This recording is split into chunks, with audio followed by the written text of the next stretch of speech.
Hi, everyone. Happy Wednesday. Hi, Mike Hi. Kuipers. Happy Hump Day.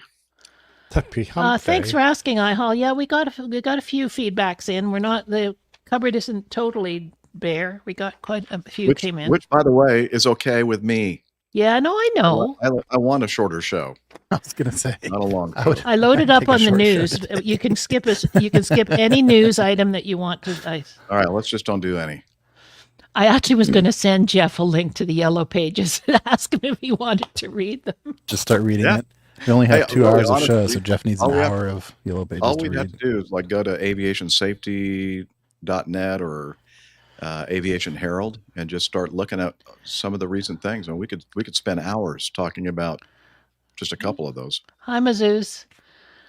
I know. I take my duties way too seriously, Jeff. Way too seriously. This is not a serious show, obviously. Oh, It's not yes, like that's the professional aviation I figured podcast. that part out. If I'm involved, it's definitely not serious. Shimmy dampers. Yeah, you're right, Tanya. We don't have. Unfortunately, we don't have Steph here today, so no shimmy dampers will be Aw. discussed. But hi, Roger. Thanks for doing the intro. Yep. Thanks, Roger. Actually, I've had a read of this. I can have a go at this Can Okay. Berlin incident if you want. Okay, because I didn't really quite grasp. Oh, did you notice that occurred back in 2012, yeah. 12? Yeah, I think I don't know That's- whether he's that's digging That's up when Air holes. Berlin was still an airline. But I don't understand. I mean, like, that's 11 years. Yep, I know. And what's more, that aeroplane, I probably flew that airplane. Probably. Maybe that's the reason why they had the Yeah. problem. Before or after the incident? Afterwards. Mm-hmm. Because People are complaining about our we bought NTSB their taking 18 months. old airplanes. But they've gone We out used of to call them business. the Berlin bombers Mm. because they were so crap.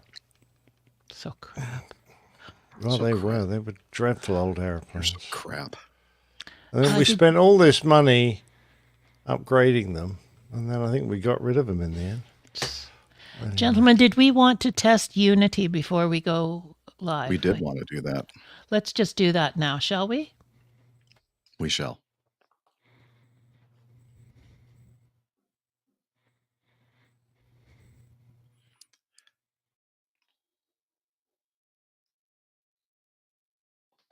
How about me? Can you hear me? Oh, I'm still You in sound StreamYard. horrible. Hang on.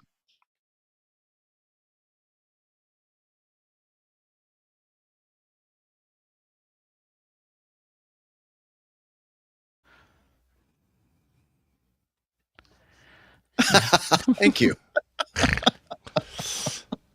I don't want any constructive feedback.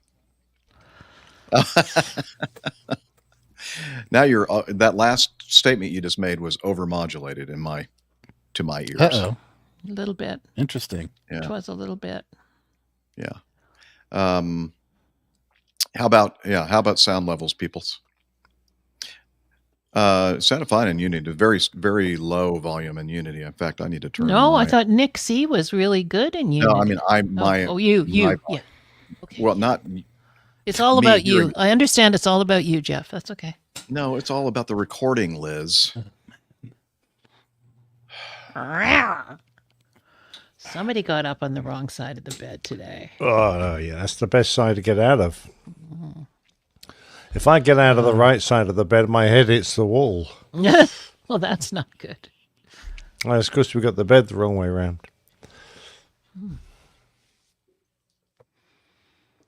Je- Right, what the hell? Jeff's looking very concerned there. He's got a furrowed I'm just trying brow. to figure out why everything was so soft in volume, sound volume. I gotta be specific. Every time, volume. No, that's still that's still hanging it out there, so to speak. Does it need some audio Viagra, Jeff? Yeah, I think so. Well, I guess we'll see. Nick's had a long day. Watch out for all those people behind you, Nick. Well, they're throwing beer around That's right. like it's They're going gonna, out of fashion. they're gonna pour some Guinness on your head. You don't Yeah, want it. well, I've had worse things happen. Okay. Don't forget to hit the button in. Oh, you don't have the recording button on in StreamYard. Oh, that's no good. That's no good at all. Oh, by the way, I've had a bit of an upset tummy last few days, so if I disappear in a hurry, We'll understand. Yeah, Good. just Watch out for Hillel. Make sure it's not occupied. yeah. Can you get him out of there and find somewhere else? Just put him in the dog kennel or somewhere. Hi, Jim. Get Hi, out of Jim. there. Hi, Jim Fulton in Wiltshire. Well, we are not going Hi, to have Jim. anything recorded on StreamYard. How's it wilting in Wiltshire? Oh, Oh, oh. To continue the Jocularity. theme. Oh, I mailed something to Jilly today, Nick. I'll see if it actually makes it. oh, well done. Good luck. Good luck. I mean, They said our 50. postal service isn't bad. It's usually up your end. There's a problem. Yes. Oh, you have a problem with your end? They, Well, they said 15 business days, so we'll see what that should be around the end of the month, I guess. 15 businesses. Well, people hardly work in Canada, so that means about 3 months in a normal country. Oh,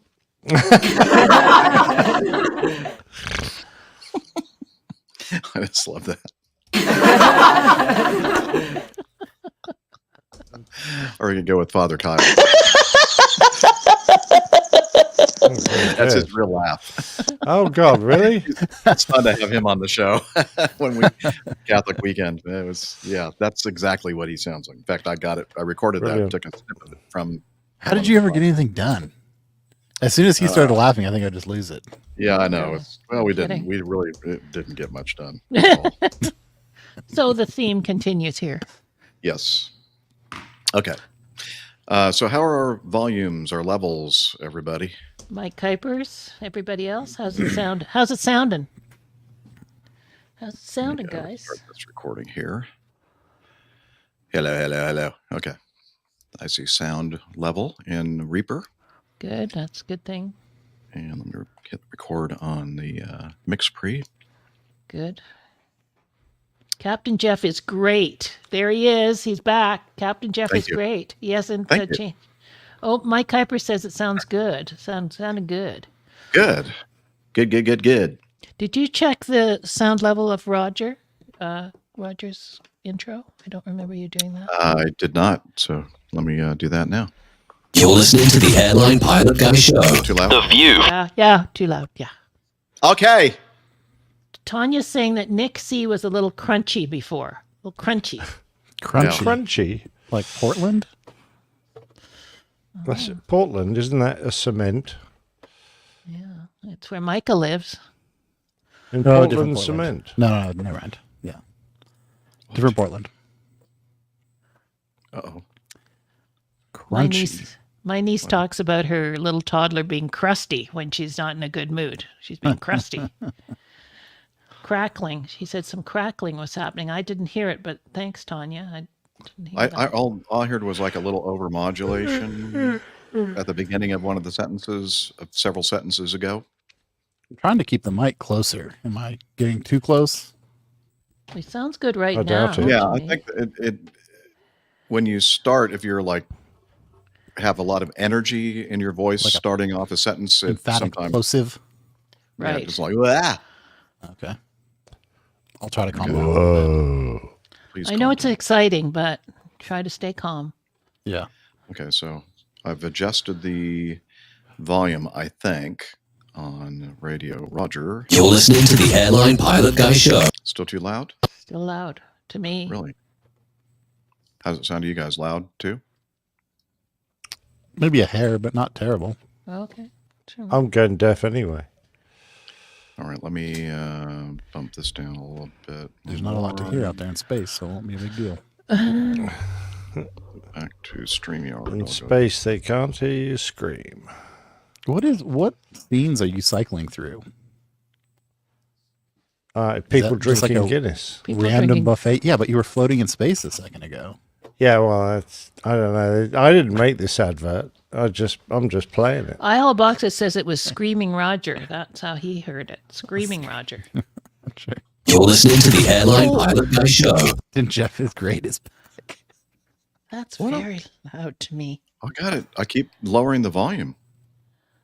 It's not changing to me, but anyway, go. Okay, let me see if all the do what rest you of gotta them are do. also loud. Here. I feel like I've already taken my blunt feedback too far this episode. You have. Otherwise, I would ask you if you're sure you're turning the right knob as you turn it down, because it doesn't sound like anything is changing over here either. Oh, that's good feedback. Thank you. Yeah. Twist your knob. Well, I don't want to do. I'll have to turn my camera off. Just do it under the table. Neil says he lives down the road from where they make Neil, yeah. Portland cement. You, Or you Pot- can well, yeah, always actually, do when you're home when Portland's- you can see the cement works. But he lives near mean- Portland cement. That's got something to Cement- do with Portland. Portland, yes. Yeah. Smoking weed again, Neil. No, try it again. And You're listening to the how come Airline the Better. Pilot Guy cement Show. only works when you're at home? I don't understand. Then it that sounded bit. weird. What's that? Try it again. Just try it again. You're listening to the Airline Pilot Guy Show. The view from our side of the cockpit door. Well, I guess it's still a bit loud. But It's better than it was, but I would say it's still a bit loud. You're listening to the Airline Pilot Guy better. Show. The view from our side of How about? Is that too loud? No, yeah, it is in England. It's a bit loud in England. Hell.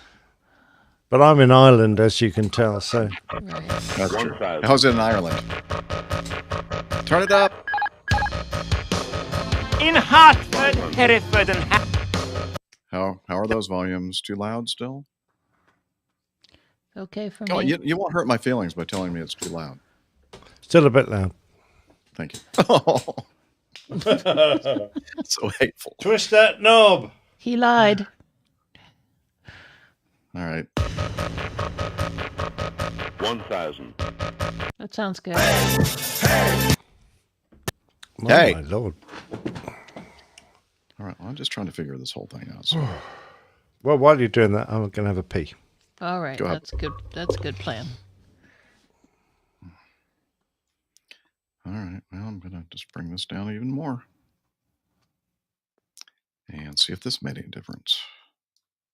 You're listening to the Airline Pilot Guy Show. The view from our side of the cockpit door. WAPG. Still too loud? I would say it's a bit loud. It's not awful, but it's still a bit loud. Oh, Neil's. Oh, sorry. He's changed his name back to Neil Landwarn Jeff. No more, Aw. no more Captain Jeff is great. Oh, I like Wait, it. but his picture changed. Oh, yeah. What happened to your picture, Neil? You're listening to the Airline Pilot Guy Show. The view from our side of the cockpit door. How's that, Liz? Sounds okay to me. Okay. I thought that was the least of your I issues, need Neil. that one. No, he's not here. 1,000. That's always kind of loud, so let me turn that down.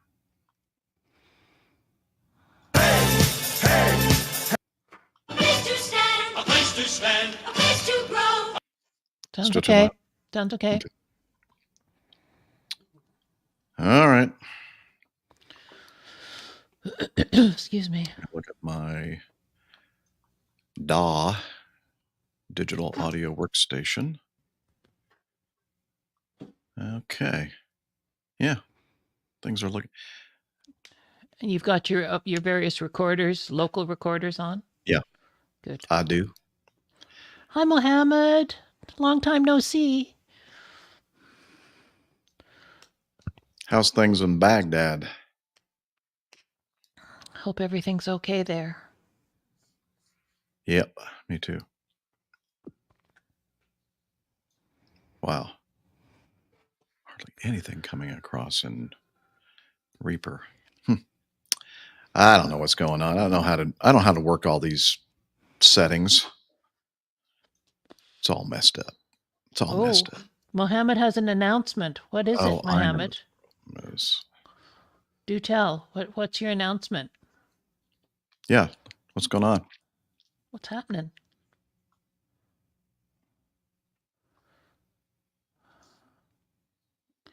Gonna have a little pause now. I have returned. Yes, we The see you. suspense is building. We're just waiting for Mohammed is telling us he has an announcement. We're asking him what his announcement is. This is probably going to sound different now to you all because I had to change some. Oh, that sounds very different. Sounds You've weird. you're only coming out of one ear. Yeah, one ear. What? Oh, he's going to be a dad. Yay! Oh, well done, Mohammed. Well done. He's been married since 2018. Oh, good job. Yay! That's great, Mohammed. Congratulations. So you're not firing blanks after all. That's great news. That's brilliant. Excellent. Jeff, you're sounding Yeah, weird. it's You're like Jeff sounding is like awful. half Whatever on you drugs do, or you sound something. awful. You're completely weird, Jeff. And only you're right ear heavy. Well, because I switched to from echo cancellation to stereo audio, which is what I normally do before we start. Oh. And is it Something. still sounding weird? Yep. I'm only Okay, hearing let you me- in my. All right, I'm going to leave and then come back. Okay. Bye-bye. Bye-bye. Thanks for coming. Thanks for all the fish.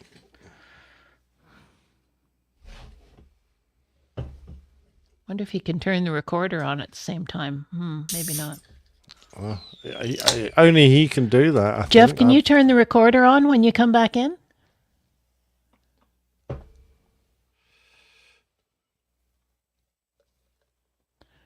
Okay, no problem. If you can, you can. If you can't, you can't. He doesn't think he can.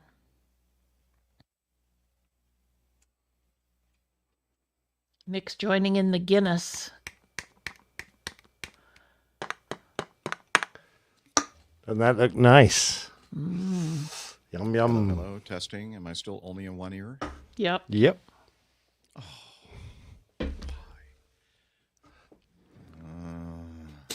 Well, All right. we could have simultaneously been struck down with 50% itis. Simultaneously. Yeah, exactly right.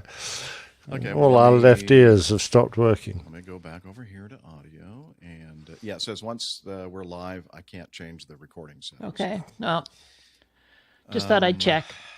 Yeah, well, good idea. I was thinking the same thing, actually, but I checked. Come on, puppy. I'm going to turn off stereo audio. You're back. Okay. You're back. You're back. Okay, but there won't be, all the audio I play will not be in stereo, but I don't care, actually. Oh, okay. Now you seem a little bit. The sound level seems a little low to me. I don't know if anyone else. Very feels low. that. It seems like He's had enough. I think we're going to postpone the show tonight. Except you've got this great big audience, Uh-oh. and Is everyone is he having chest pains or something there? That doesn't look good. Yeah, he's having a stroke. Test, check. Yeah, still a bit quiet. Just turn the volume up, old chap. You can do that. It's only one knob. Give it a twist. I have several ways to adjust gain and volume. Well, yeah, pick one and go for it. Wondering if he has too many ways. the question is, why did you it see. change? Because he is way quieter. Yeah, way quiet. Well, he's, It's the settings in StreamYard that are that I had to adjust. That you changed? Because I was listening through speakers before, so I turned on echo cancellation. Normally, I do not have that box checked, and I have stereo audio checked. But I guess because I was already in the live, and I'm tried to make the change after the fact, that's what screwed everything up. Jim Fulton says you just look tired waiting for your RV, Jeff. That's what. yeah. We want the RV. We want the RV. Well, those are those lazy Canadians. Yeah, Yeah. well, what can you expect? I mean, they only work a couple of days a week. All right, so I'm gonna Yeah. go and bump this Take up the rest of down. the year off on holiday. Okay. And we Testing 1, 2, 3. Is my volume changing at all? no, Is it better? No. What the hell? still way too quiet. Just shout for the whole show. No, I'm not Yeah. going to do that. I even have it automatically adjust mic volume, and that's apparently not having any effect. Not working. Guys in the Okay. chat room, is it quiet for you? It's definitely quiet for us, but Hello, hello. Testing. Is that better? no, I would say no. It may be like a little better, but you went from like 20% volume to 30% volume. I'm not doing anything different than I normally do. All my local stuff. I mean, I'm hitting red. Jim Fulton says, yes, you're too quiet. The chat Okay. room has spoken. I mean, in England, you don't sound too bad because we're all quiet speakers over here. Yeah, we're getting a lot of comments on how quiet you are.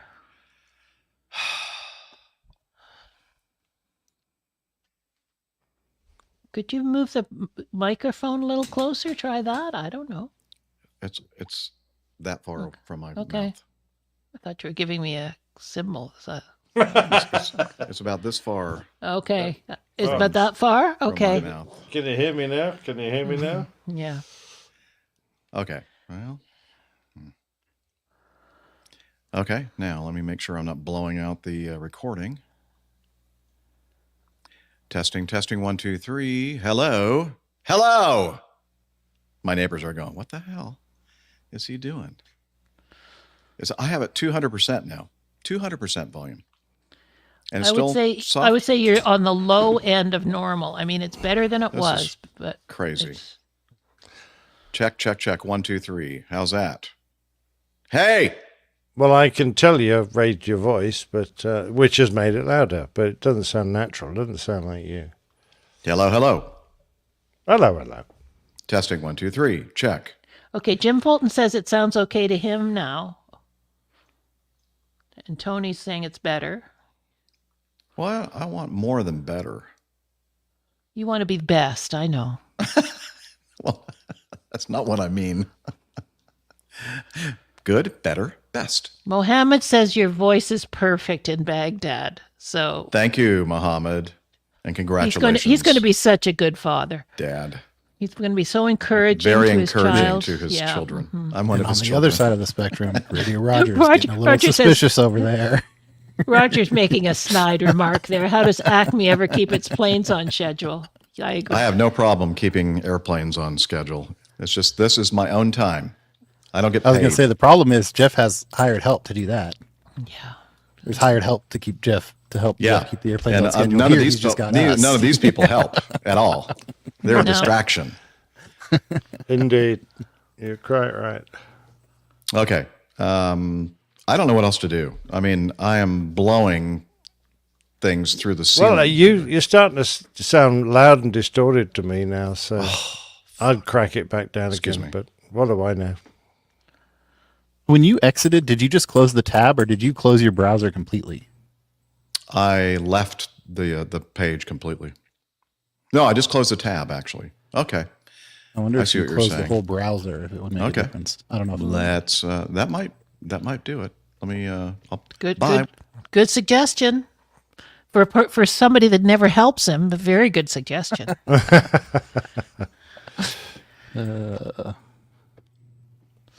Now, will he make it back? Will he ever come back again?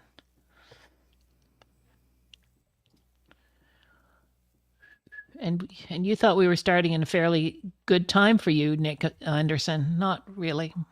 Well, it was when we turned it on. I but- know. TikTok. Exactly. Never mind. We could just knock a couple of the news segments off and go from like a 2-hour show to a 1.5 hour show. Oh, yeah. I think we definitely don't need all the news segments. I was. Increase Liz's stress Yes. level even more. Workload. Yeah. While we're messing about, I might have a look, mess about with my background. Okay.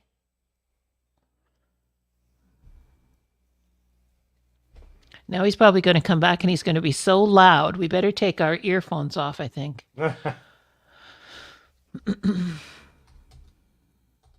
Okay, he's back. Oh, it's But even no, we worse. can't hear you at all. Yeah.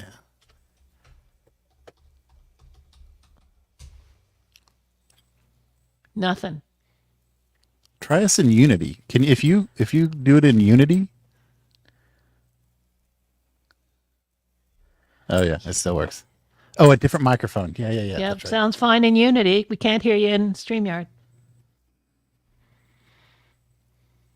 Oh, yeah.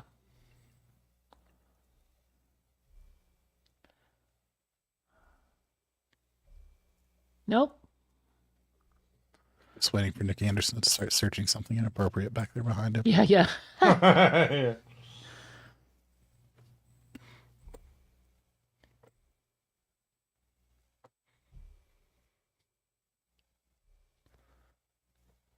Nope, Nick, Jeff, we're not hearing you. Jeff, we're not hearing you at all. You are now, I bet. Yes, Yep. we are. Yes, Yep. we are. Yeah. What changed? Someone's all the echoing. settings? There's a Echoing. massive echo. Don't know. Why is there? Oh, a I'm massive- hearing myself now. Great. But I don't have anything selected in Unity or anything. I don't either. Oh, for Christ's sake. Yeah. I'm getting everyone's Echoing. Several months, there's been a lot of speculation about what Yeah, Tanya's going saying on? everybody's echoing. They're hearing echoes in the chat room. Okay. I'm trying to figure out if I have any open windows. I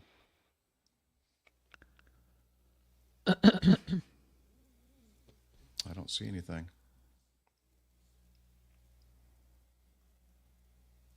I think. Yep, still echoing. Okay, hang on. Let me check my settings again.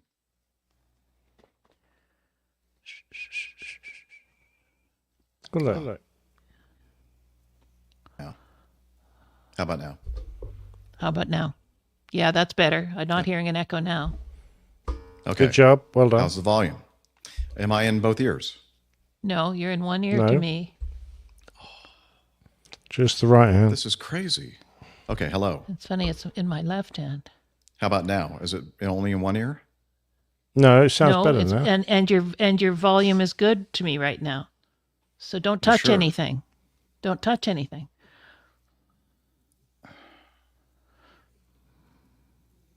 This is not, I'm not happy. I think we can tell. All right. Well, is this good enough to do a show? I believe it is. It's not your usual standard, but I think we can cope. No, you didn't have to say that. I was just about to say let's do it, and Yeah, let's go said for it. that. No, too late. But if you're recording locally, can't you just cut your voice in over your? Oh, I mean, voice? I can make it sound great in post. Not a problem. I think it sounds fine right now. I don't see a problem since a couple of No. last minutes. It sounds good. Okay, let's do another sound check on the Radio Roger and everybody else just to make sure. You're listening to the Airline Pilot Guy Show. Now it's quiet. Super quiet. See, that's that I kept thinking every time I turned it down and turned it down and turned it down that I've never had it down this low. So something is effed up with StreamYard on my end anyway. Couldn't possibly be operator error. No, definitely not. No. Okay, so let me bring this full volume up. Try it You're again. listening to the Airline Pilot Guy Show. The view from our side of That's the pretty cockpit good. door. How about this? 1,000. That all right? Yep. That's good. Okay. I can hear your chair. Sounds great. Masu says, try pressing the button no pilot would ever press. Yeah, I'm getting close to that. All right. Okay. Screw it. Let's just do this. Let's do it. Okay, I'm ready. Let's go. All right. Double check I'm still recording. I am still recording, and I am recording there. Here we go.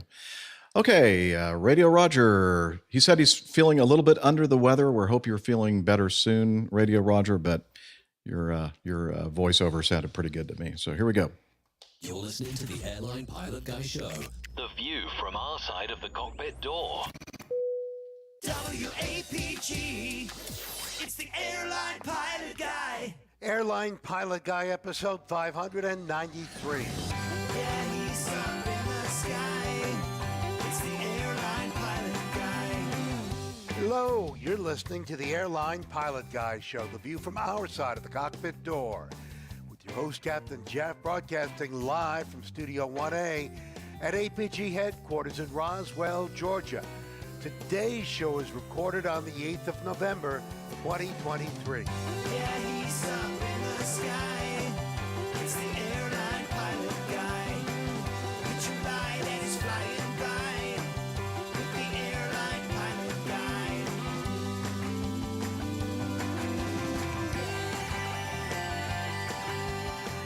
In today's episode, we'll tell you why FedEx is telling pilots to go to another airline, and a Russian volcano causing problems for flights across the Pacific. Also ahead, more news and your feedback. So get all settled in, tray tables and seat backs in the upright and lock positions, electronic devices powered on. I'm Radio Roger, and Flight 593 is ready for pushback. Thank you, Radio Roger. He's an award-winning TV and radio reporter currently at the #1 all-news station in the nation, 1010 Wins on 92.3 FM in New York City! Welcome to the Airline Pilot Guy Show. It's an aviation podcast covering the latest in aviation news and answering your great feedback. I'm Captain Jeff, a pilot at a major legacy airline based in Atlanta, Georgia, and joining us, well, me, all of us, from his studio, In Hartford, Hereford, and Hampshire. professional photographer, former RAF, RAAF fighter pilot, retired Airbus A330, A340 captain for Virgin Atlantic Airways. It's Captain Nick. Hi there, Jeff. Great to be back on the show. Just excuse me a moment while I settle into my seat, adjust the rudder pedals. Yeah, I'm all ready to go. Excellent. All right, and also joining us from his home studio in the air capital, low and slow pilot, AMP and mechanic, old airplane enthusiast and engineer in the aerospace and defense industry. It's Nick Camacho. Hey, Captain Jeff. Glad to be back again here a couple of weeks in a row. Yeah. With a few little airplane stories to talk about today. Excellent. Can't wait. All right. And also joining us from her studio in Toronto, Ontario, Canada, retired financier and aviation enthusiast, spreadsheet master, and it's our producer, the lovely Liz Piper. Hi, everybody. Don't pull those fire handles, Nick. Okay. Have a good show, you guys. Thanks. You too. Cheers, Liz.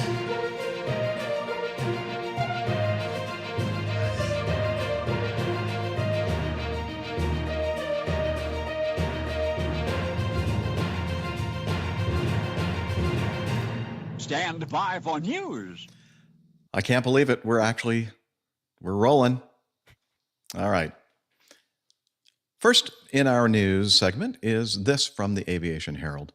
It's an update on an incident that we talked about a couple of episodes ago. And by the way, when I had the meetup with the KLM crew, Yurian and his crew in Atlanta, Buckhead, a couple weeks ago, I guess. One of the crew members told me about this, and I forgot to share that with the crew. But we're getting it officially from the Aviation Herald now. They on the 3rd of November, 2023. Well, I guess I should give this a little bit of context, just in case you didn't catch that show where we talked about this. Titan Airways. I guess, what would you call that carrier, Nick? Like a holiday carrier there? I'm not terribly familiar with Titan, quite honestly. I wouldn't know how to categorize them. Okay. Well, I guess they do contract work or charter work. And they were doing charter work for a company. Somebody, I think it was an American company, entered in some kind of a contract. And they were doing a photo shoot at Stansted before they took off in this airplane. And they were heading over from Stansted to Orlando. They were going to pick up some folks there and then continue on to the West Coast, I think, of the United States. And on takeoff out of Stansted, things got a little noisy in the cabin. And turns out that there were some windows on the left side of the aircraft that popped out of their window panes. And on the 3rd of November, the AAIB released a special bulletin saying that several cabin windows on the Airbus A321 were damaged by high-power lights used during a filming incident or a filming event. The damage was discovered after takeoff on the aircraft's next flight. Work is ongoing with the aircraft manufacturer and operator to fully understand the properties of the lights used and how this risk can be managed in the future. Now, looking at this photo that Liz is displaying right now, I was able to find a shot of the portable lights. They don't look, obviously they're not LED lights because LED lights wouldn't have produced enough heat to damage these window seals, especially from this distance. In this picture, it looks like a good 15, 20 feet away from those windows. What kind of lighting would that be, Nick? Do you know? I have Like no throw that idea. much heat? Not that would generate enough heat to damage the window seals. So I've no idea. Normally there'd be tungsten. I guess in the old days, what they are nowadays could be halogens or something similar. But this is very expensive professional gear, so it's really outside my experience level. I don't know exactly how they would have done that. But the aircraft was scheduled to embark on a multi-day charter from base with a flight crew consisting of 3 pilots, an engineer, a loadmaster, 6 cabin crew. The first sector was a positioning flight, as I mentioned before, from London Stansted to Orlando, and then they were going to pick up, they had 9 passengers on board as well, all employees of the tour operator or aircraft operating company. The aircraft departed a few minutes ahead of schedule, took off. They said the cabin seemed noisier and colder than they were used to. And as I mentioned, they observed these windows missing. 2 were missing and 1 was about to fall out as well. Anyway, as we just showed and talked about the lighting there, they said the day before the occurrence flight, the aircraft had been used for filming on the ground, during which external lights had been shown through the cabin windows to give the illusion of a sunrise. The lights were first shown on the right side of the aircraft for approximately 5.5 hours, with the light focused on the cabin windows just after the overwing exits. The lights were then moved to the left side, where they illuminated a similar area on the left side for approximately 4 hours. And that's actually the side where the windows came off, the 4-hour side. Also some damage to the horizontal stabilizer, and they found some pieces of acrylic in the stabilizer, indicating that the windows were the culprit for the damage. Micah has a comment from our live audience. Could they have had an infrared spectrum that wasn't well known? I don't know. Well, what side frequencies the lights put out, I don't know. Well, they're primarily in the visible spectrum. That's what they're there for. But, of course, once you start generating light, you can't necessarily keep it to just the visible spectrum. It could spread, could go into the ultraviolet. But then again, the aircraft windows are designed to operate in bright sunlight all the time, and because we're above the clouds, and we get a lot of UV light in the upper atmosphere. So I'm not too sure. The heat thing might well be the cause, but the photo you showed, Jeff, I think they're way too far away to be generating a lot of heat. But of course, they might have moved them closer for different shots. Right. So don't know. Interesting, though, isn't it? Because this is not the first time people have used outside lights to illuminate an aircraft cabin for their photo shoots. I mean, it's common practice to shine light in through the windows because it blocks out all the external view that you might catch because you've got this nice bright light coming in the window and just floods the cabin, and also with light you need in the interior. So, yeah, interesting. iHallboxes in our live audience says a camera-shy Airbus. No such thing. Yeah. Yeah, anyway. Okay, well, interesting. That's one of those new ones that nobody thought would happen, apparently. Indeed. This next one is interesting. I've never seen anything like this before. FedEx, this is from on 1 Mile at a Time. Federal Express, the cargo carrier here in the U.S., tells pilots to quit and work for a regional airline. Well, okay. Yeah, that's not very nice. In the past couple of years, it seems like it's been nothing but good news for airline and cargo pilots in terms of the demand for them and their negotiating power. That's very much changing at cargo airlines, it seems. And let's see, cargo traveling by air is transported both by dedicated cargo aircraft and in the bellies of airliners. During the early stages of the pandemic, cargo airlines were booming, given that, I always say don't use that term when you're talking about airliners. Given that airlines were operating limited schedules, meaning there was more demand for cargo aircraft than ever before. That's slowly changing, both as airlines have largely restored pre-pandemic capacity, plus the demand for cargo is softening.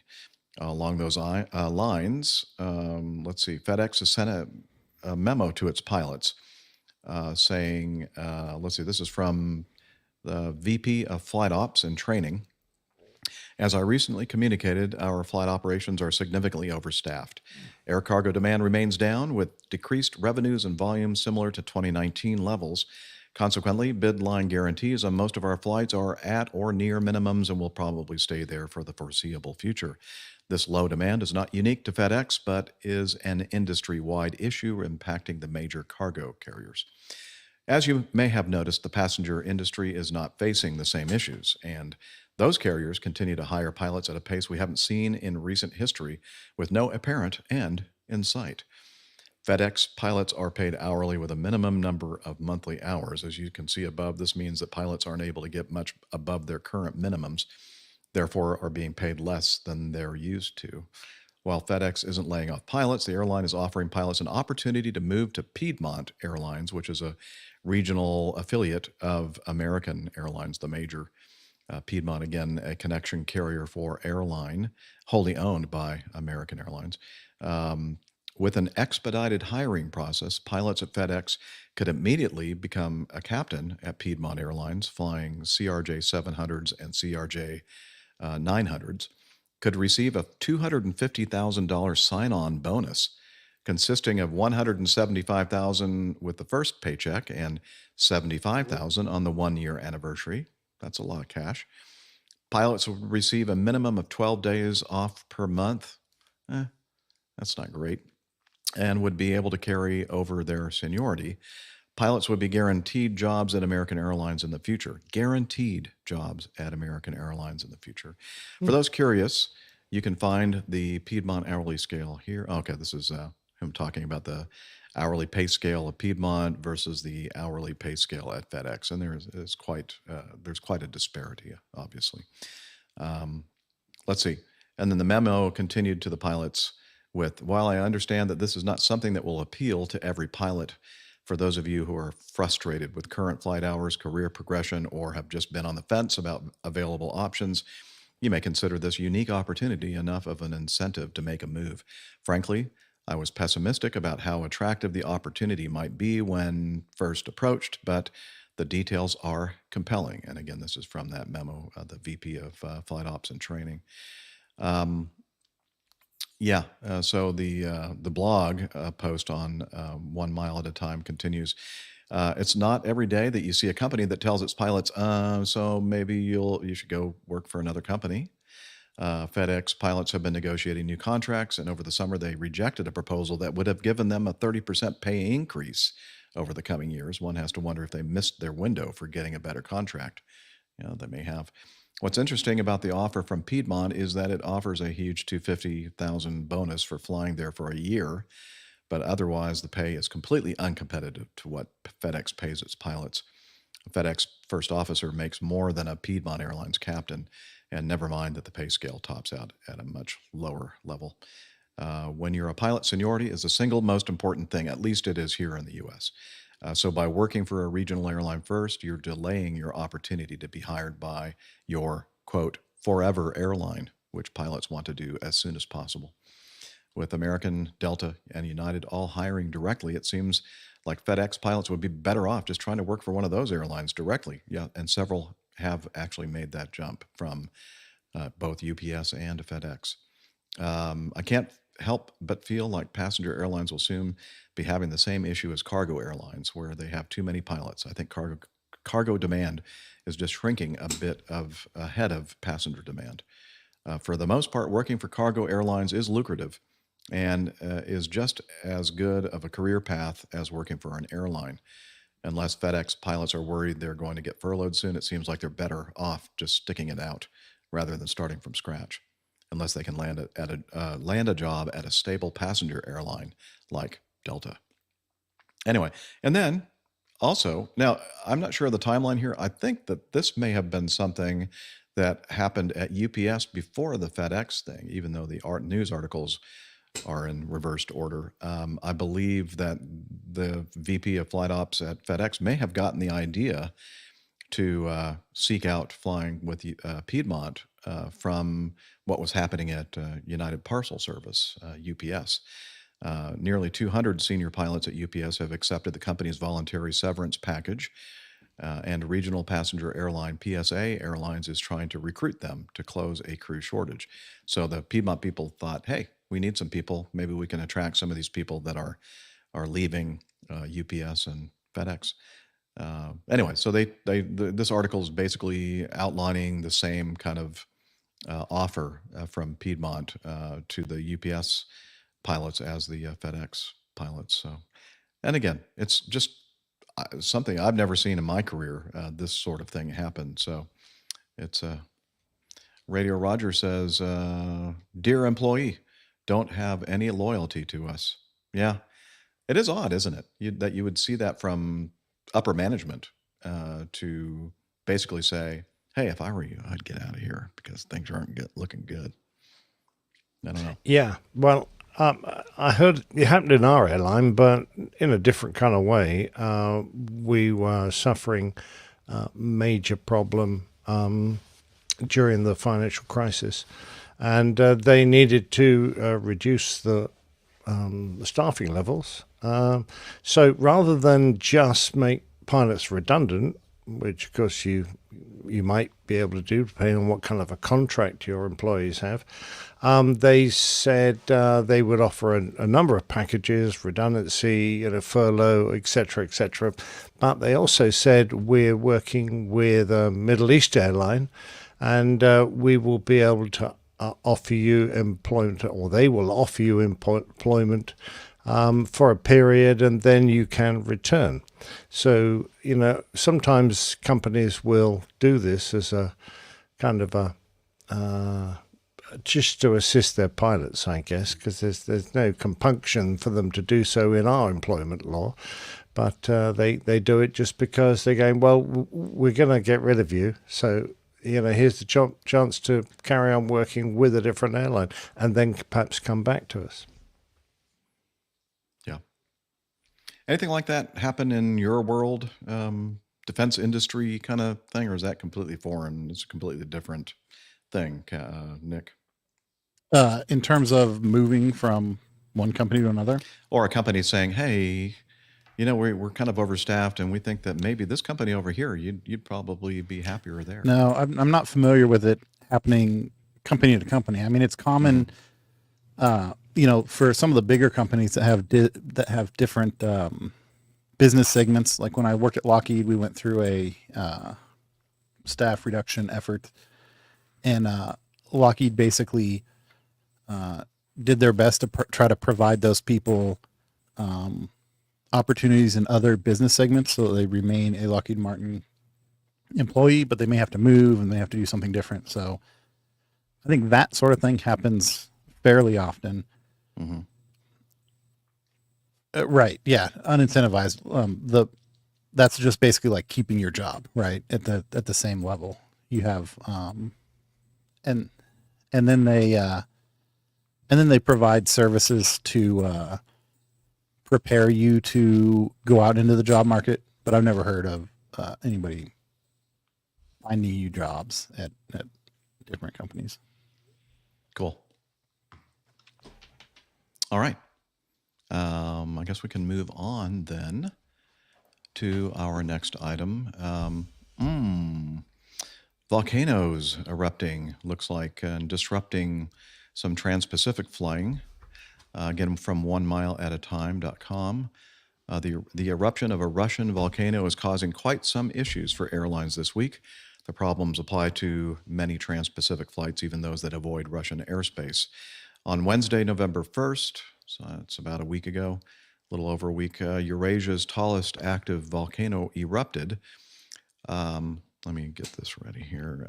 Essentially, or specifically, the Klayuchevskaya Sopka volcano. Nailed it. Yeah, got it. Nailed it. Thank you. Exactly what you mean. I know. I mean, that sounds like I'm a native speaker, actually. 4,650 meters tall, 15,255 feet. That's up there. I remember when I was a youth climbing the side of the Klayuchevskaya Sopka volcano. It's located in Russia's Kamchatka Peninsula in the northern part of the country near the Bering Sea, which separates Russia and Alaska. Sriwijaya, oh yeah. I wish I had that ready to go, but I do. Sriwijaya. There we go. The good news is that the area is sparsely populated. There are 2 towns not too far away, each with about 5,000 people. There have been no reports of injuries. The bad news is that the impact of the volcano goes way beyond the immediate area. As you'd expect, the eruption is causing some major ash clouds, with ash being reported as high as 8 miles above sea level, even higher than most commercial aircraft fly. Let's see. While many airlines already avoid Russian airspace on trans-Pacific flights due to flight restrictions, the implications of these ash clouds go way beyond that. Long story short, flights that would ordinarily operate near the Bering Sea, just south of Russia, are needing to route much further south. At a minimum, flights are taking materially longer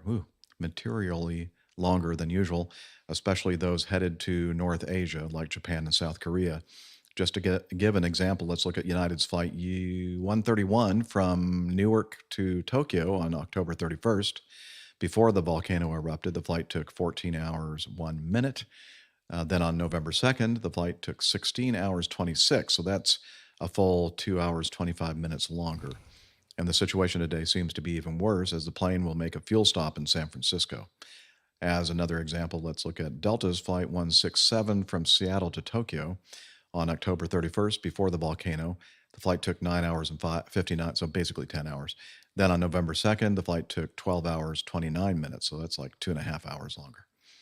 The situation today seems to be even worse, as the flight has just been outright canceled. The trend here is pretty obvious. As the ash keeps getting pushed further out, the operational disruptions are becoming greater. Hopefully this trend reverses soon, but in the meantime, you can expect trans-Pacific flights will take quite a bit longer than before. If you have any tight connections planned, you might want to plan accordingly. And now, one of our co-hosts here, Miami Rick, routinely travels that area in his big old jet airliner, that big 747. I'll be interested to hear from Miami Rick when he returns to the show, if that had any major... Wow. Sorry about that. Cheers. Wow. That got my attention. I thought something really was falling apart here in my complex. I just went cheers on to my... Wow. Yes. Wait, hang on. Yeah, my heart's still... Okay. Yeah. Good. I'm Okay. still okay. Glad about that. Oh, that's right. Can you fix that in post for me? Yeah. Thanks. Yeah, I'll take it right out. I don't want to have any of our listeners have a heart attack.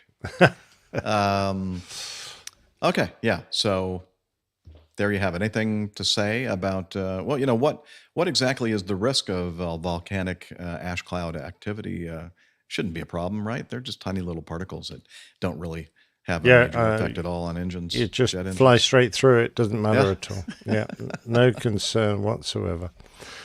It's what it's made of, really, rather than anything. I mean, you can fly through smoke and from forest fires and stuff, and that's got ash in it. So what's the difference? Well, a volcano, the particles that come out of volcano ash, when they meet the hot bits of the engine, they can be transmogrified into a glass-like substance which adheres to the blades of the jet engine. It's really because of the high temperature inside the jet engine. You're basically putting a film of glass over it, and can stream down and disturb the airflow and cause the engine to fail for that reason.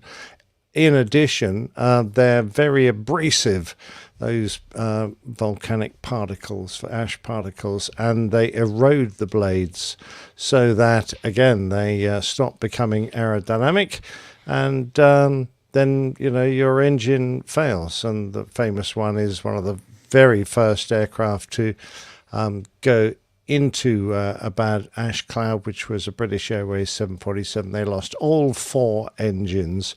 They managed to get, I think, 2 going again, a bit dodgy. They were a bit worried about them. And in addition, the front of the aircraft was very badly eroded. They couldn't see out of the windshields properly. It really was a bit of a nightmare. All their aerials were damaged by these particles. So really, it can be a huge hazard. The BA flight got away with it. They managed to find a runway to put the aircraft down on safely. But we now know a lot more about it, particularly after the one that went off in Iceland and stopped all the transatlantic traffic for coming on 2 weeks. And we learned a lot about how to deal with that. But it can be a severe problem if you hit it and don't look after your aircraft. There are drills now in all our manuals on how to deal with ash clouds if we meet it unexpectedly. All right. So we learned a lot from that British Airways 747 incident for sure. Yeah, it really is one of the nastiest. If you're in the sim and they say, right, we're going to do volcanic ash, you go, oh, no, because you're probably going to lose airspeed. You're probably going to get erroneous altitude indications. You're going to lose engines. You may not be able to see out of the windshield. It's just, it's going to be a nightmare of a sim. Horrible. All right. So if you're out there flying in the Pacific, be careful. Make sure you avoid that ash cloud. Be careful out there, folks. Let's see. I was thinking to myself, reading this article from, hang on. Oh God, they didn't spot me, did they? Well, so I was thinking that this may have something to do with your talk in Hamburg a little while back. The Hamburg airport was actually evacuated because this man was trying to find Captain Nick. He was quite upset with things he said in his lecture, and so he figured he could somehow don't mention intercept. the war. Yeah, that's not a good thing to do. He was hoping to intercept you before you left country, but apparently you had already gone. He may perhaps have it been was, but I wouldn't like to have it thrown He at lit me. it and Set light and thrown at me. That's not very nice. So you're probably wondering, what the heck are they talking about? Well, the Hamburg airport was evacuated and flight operations suspended last Saturday night after a gunman crashed his car through a security gate and drove onto the apron close to packed passenger planes, yelling, "Captain Nick Anderson! I hate you!" And he was throwing Molotov cocktails, those, Hamburg gin bottles, apparently lit with fuses, or whatever you call those things that you stick in things, onto the tarmac while holding his 4-year-old daughter hostage. As heavily armed police evacuated the airport and locked down the area, Hamburg airport suspended all flight ops. Thousands of passengers were impacted, but with no end in sight to the unfolding hostage situation, many more passengers will be hit by cancellations on Sunday. The man's wife is understood to have called the police shortly after he crashed his Audi. There you go. Into the secure airside area. Those Audi drivers. I know. They're crazy people. Into the secure airside area of Hamburg airport. So he made it airside onto the ramp. Reported that he had taken their daughter and was heading to the airport. That was his wife. After crashing through the security gate, the man drove his Audi close to a Turkish Airlines plane, which was parked at a gate on Saturday night. Local media reports claim that the man has demanded to be allowed to fly to Turkey. The plane had passengers on board at the time of the incident, but was quickly evacuated. A police spokesperson says that no one has so far been injured. And then there's an update here from BBC News The man, 35 years old, drove through a security barrier with his 4-year-old daughter and parked under a plane. He eventually gave himself up to the authorities without resistance, according to police, and was arrested. The child appears to be unharmed. The incident caused the disruption of several flights in and out of the airport. Okay, we talked about that before. Police said that the man shot his weapon twice in the air and threw burning bottles of gin from the vehicle. No, burning bottles from the vehicle. It was unclear if the man had explosives. Yeah, so luckily, pardon me? Yeah, I mean, that's one of those things that they're always trying to make sure that airports are secure from people, ramming entrances like this and getting onto the air side. But I guess there's a will, there's a way, right? I mean, how do you stop these people? Indeed. I mean, to have a crash-proof fence all the way around an airport is a huge distance. Pretty tough to try and make, it completely safe. You obviously look after the vulnerable areas, but an airport perimeter is long. It's a big old place, an airport. Yep.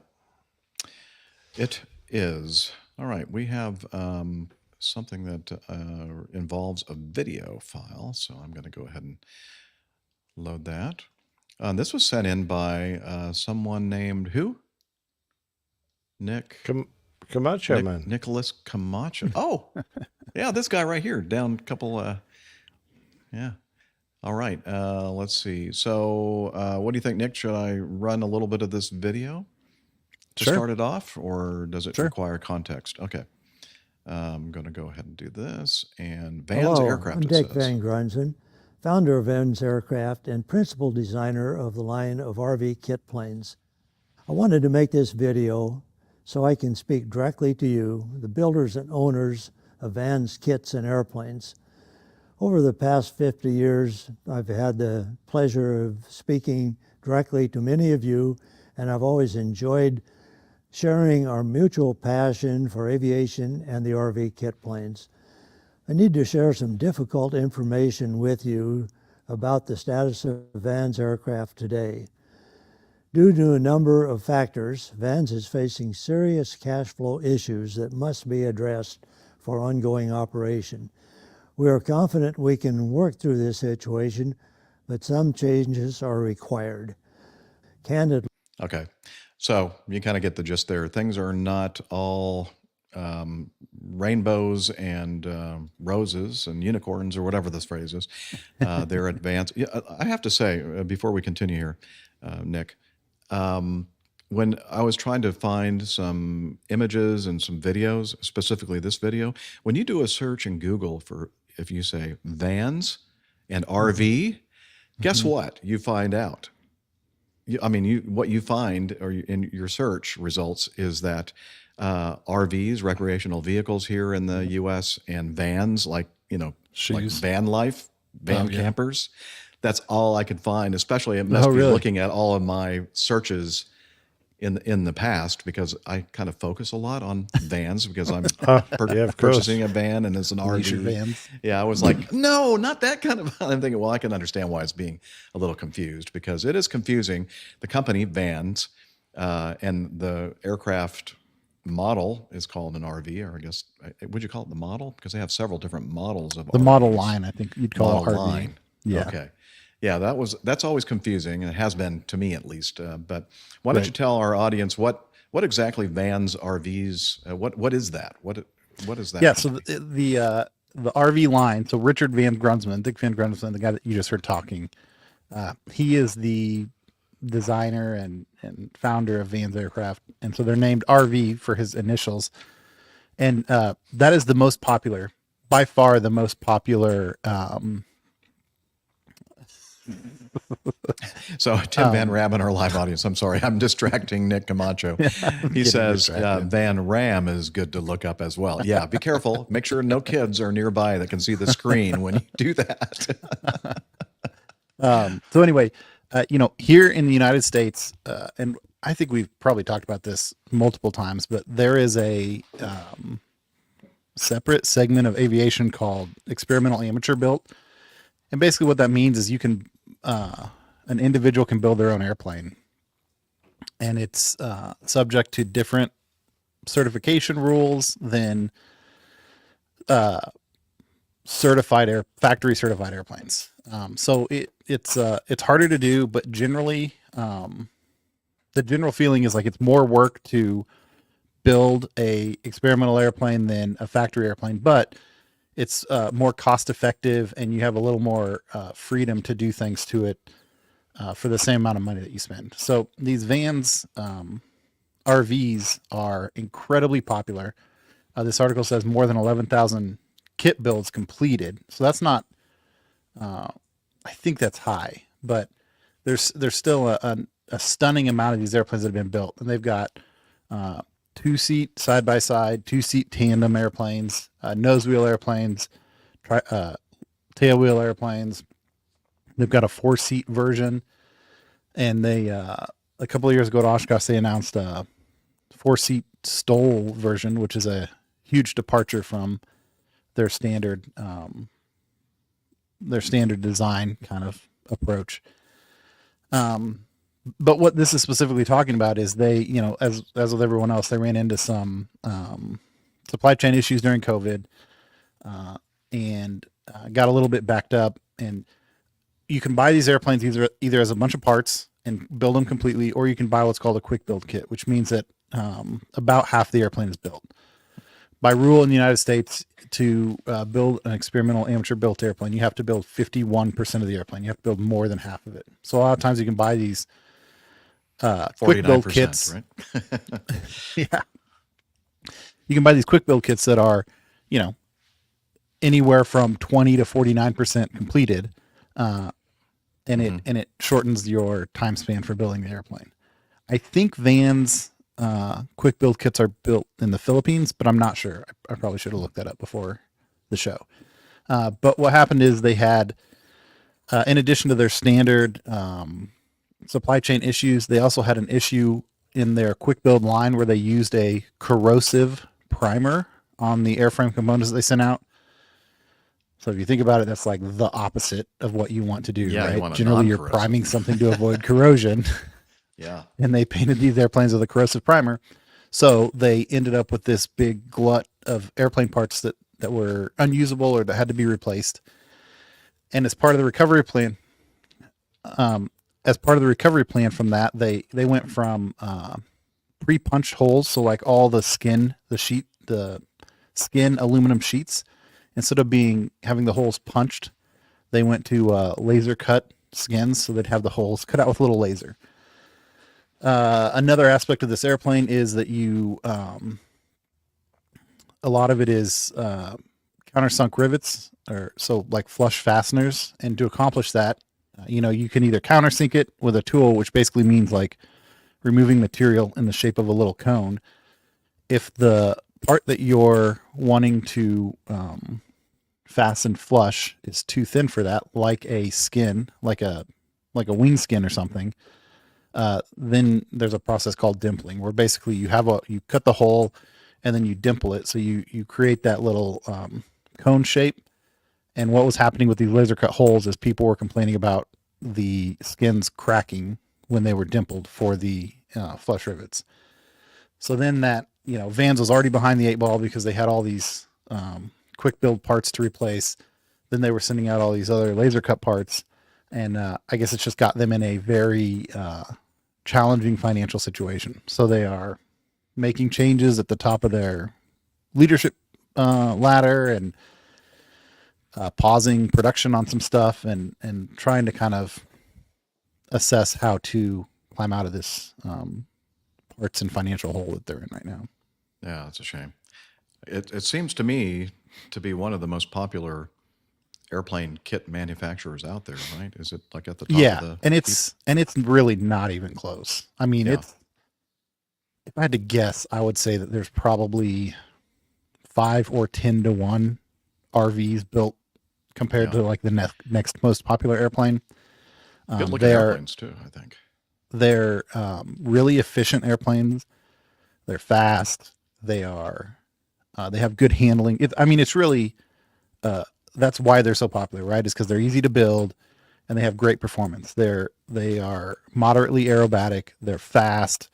They don't require very much runway. So it just kind of checks all the boxes. It's not going to be the fastest cross-country airplane you get in. It's not going to carry the most stuff, but it carries enough. You're not going to be able to win aerobatic competitions with it, but you can go out and do mild aerobatics. You're not going to be able to, fly in the backcountry with it, but you can get in and out of grass strips that are reasonably short. So it kind of does everything well. That's what I was going to say. It does a lot of things really well, and maybe not the best in all of those individual categories, but it's pretty all around a great airplane, great performance. Yep. You can't. It'd be hard to believe that this will be the end of the company. I don't think so. Yeah, I hope not. Because a lot of times we see these airplane companies go away, and part of the problem is something happens and it causes, there's not a huge. The problem in aviation production is it's always a volume problem, right? Because there just aren't that many airplanes sold anymore these days. And Vans is like the outlier where they've got themselves in trouble because they couldn't keep up with the demand rather than trying to figure out how to solve cost issues because of the low demand. So it seems like there's got to be a solution out there, right? Somebody's going to look at them and be like, well, this company got themselves in a hole because they had so many customers they couldn't handle it. That seems like a problem that people are going to be willing to solve, whether it's infusions of capital or new management looking at different methods to do things or what. But I doubt that, I think short term might be challenging for them, but I suspect in a few years they'll have it all sorted out. That's Nick, good. These problems that they're suffering seem to be in their design and partly manufacture process. Did they do enough R&D in the background before switching their manufacturing details? It seems to me pretty simple to punch a hole, but why go to a laser cut and then discover it really has major faults associated with it? Yeah, so I'm not sure about that. There has been some discussion about how much work they did with it before they rolled that out into their production process. I do know some of this, some of the things that I've read online and, talking to a couple of I have a couple of friends who have built RVs and are, relatively dialed into that community. And it seems like, part of the problem is they're getting all these parts sent back to them that were laser cut parts, but they're not necessarily all exhibiting the cracking issue. There are people that are just hearing about it and they're saying, well, I don't want those parts. Okay. Because they might have an issue, right? Like I don't want to deal with the issue down the line. So gotcha. Yeah, so it's not quite clear to me how many, like what the ratio of, and it may not be very many, right? They may have like 90% bad parts and 10% of the parts returns are people saying, I don't want to deal with it, but it could be the other way also. Okay. All right. Hey, just a quick technical pause. Thanks. You're very well covered, Nick. Thank you. Your microphone, earlier before we started recording, Tanya said something about like crunchy noises. It's that USB crackle that if you like unplug the, you're using the Motu, right? Motu 2. If you can like disconnect that and reconnect it, may help.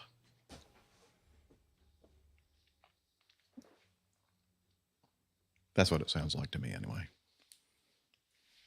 Audio can be maddening, like it was before we hit the record button on the. Yeah, really.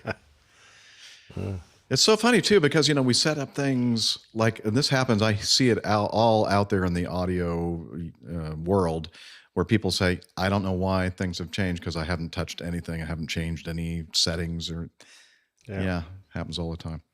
Why don't you say something, Nick? Are you talking about why this happens every time? No, I'm just saying I don't understand why this happens every time. Well, I do know that that this is something that is not just isolated to you and this setup. I mean, I hear about it, see it talked about all the time out there in the audio video world.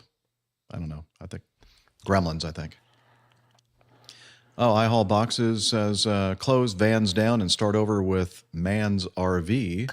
and donate, carry over all the patents and airports Parts. or parts. Patents and Parts. Okay. Misspelled. parts. Yep. Gotcha. Yeah, and there was, like obviously a groundswell of support also online from the vans owners and builders and everything. Well, that's saying, good. we can't. Bit of loyalty. That's Yeah. fantastic. Yeah. And we should also mention, you talked about experimental aircraft and home builds and that kind of thing. The biggest air show in the world, which we've been to several times now, Oshkosh is actually Air Venture put on by the Experimental Aircraft Association, EAA. And that's what that's all about. That's how it all started, right? Is people building airplanes on their own, whether it be kits or from scratch or whatever. Yep. And I just Googled real quick, and it looks like nothing popped up for 2023, but 2022 was the 50th anniversary of vans. Oh, wow. And this thing says there were 721 RVs at Oshkosh. Wow. Just at Oshkosh. Yeah. That's a good percentage, because I think normally around 10,000 aircraft? Yeah. That's almost 10%. Well, I guess that'd be about 7.2%. Yeah. 7.21. Hey, steel trap right there, Liz. Yeah. Don't forget it. Okay. Well, Nick, please continue with news coverage, the next item. Yeah, we touched on this briefly last week. I thought I'd toss this in here so we have some like actual facts, concrete facts here. But this is from AvWeb. Las Vegas airports implement PPR ahead of Formula One Grand Prix. Transient general aviation aircraft will need prior permission before landing at Las Vegas area airports ahead of the Formula One Heineken Silver Las Vegas Grand Prix 2023. Harry Reid International Airport, Henderson Executive Airport, and North Las Vegas Airport are all enforcing the PPR program, which will be in effect November 9th, tomorrow, until November 21st, 2023. While the main F1 event isn't scheduled until November 18th, organizers expect an influx of aircraft arrivals, particularly high-end jets, in the coming weeks. We know what F1 attracts, the kind of visitor, the kind of ticket holder. It's a higher-end crowd we're expecting to be at capacity. People like James Captain Chrisley, Nick and Captain Jeff. of aviation for Clark County. Well, I'm higher end, but Jeff's middle end. Well, I'll take whatever end I can get. Thank you very much. A November 2 notice from the FAA warned pilots flying in without PPR reservations should expect substantial delays throughout the area, in addition to possible denial of service. Let me skip down here to the important part, which is the numbers. Those who have reserved a spot at FBO's AvWeb contact at the main Vegas airports are paying dearly for the privilege. Henderson Executive and North Las Vegas Airport are both charging a $3,000 non-refundable special event fee. Harry Reid International Atlantic FBO was charging $3,000 for jets and $1,500 for piston aircraft. AOPA reported that Signature was charging $7,700, but the company said that it was already full and declined to tell AvWeb how much it was charging. Wow. So, man, that's a ton of money. And I realize it in the scope of operating some of the giant jets that are going to be landing there, probably not a big deal, but I was just kind of taken aback by those numbers when I saw them. Well, I wonder how much every other Grand Prix that has airports around it they end up charging. I wouldn't have thought it'd be much difference. I'm wondering why Las Vegas making such a fuss about it, but perhaps because it's just the first one. I think so. I think that's what and it is. Yeah. And this is not only just the private aircraft or aviation aspect of it, but there are so many. I've seen all kinds of stuff on the internet about people complaining about F1 coming in and what kind of an effect it's having on the city of Las Vegas. I mean, this is just one of the many headaches that is going on, and a lot of people are not very happy with Formula One. I'm hoping it'll be a good race. But hey, I do have a solution, though. You talked about these PPRs, prior permission required. In the Ops Bulletin, Ops Group, their International Operations Bulletin, today, I read that a member provided this lowdown on the shakedowns. all available PPR slots for Las Vegas, Henderson, and North Las Vegas for the upcoming F1 are full and have been full for over a month. They were available at $6,000 non-refundable. The only current option is to get a drop and go slot at only $3,500. This allows you 30 minutes on the FBO ramp to unload. You need to pay another $3,500 for a 30-minute pickup slot. So you don't even get to keep the jet there, and that's $7,000 unless you want to leave your customers there and they can figure out a way to get back or something. Rumor is large operations bought up slots early, locking out smaller individual operators. It's no good. No good. Too many rich people, right? Well, I mean, the city is doing this, isn't it? I mean, the city invited. Yeah, it's not F1 really to come Formula in. One's No, problem. it's they're just going there because there's a race. The city is associated with the race, right? But most of these fees are associated with the FBOs. And so, you know, they pay the city whatever, a yearly rate to be able to operate on their chunk of land. So I would think this is going to be a real boon for them because they're probably not, I don't know how it works, but I would assume there is not a significant alteration to how their lease works. But, you know, this year they're going to have this influx of fees that they don't usually have, I would think. Yeah. Yeah, Mazus mentions drop off at Heathrow. It's not quite that much, but it's getting there, Mazus. It's a little cheaper. Yes. Having just dropped off you'd appreciate people that there one, recently. Nick. Well, Nick dropped me off when I was there in the summertime, and he forgot to pay that whatever fee it is that you're supposed to pay, right? And I ended up penalized for not paying it, right? Nearly the full $7,000. Wow. And and it's a tie-in to F1 because that's really the main reason why I was there was to see the race. That was an expensive mistake. All right. Well, thanks for getting us up to date on that, Camacho.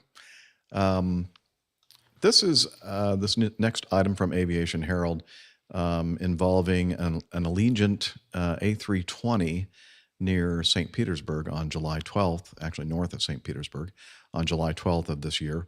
They ran into some turbulence.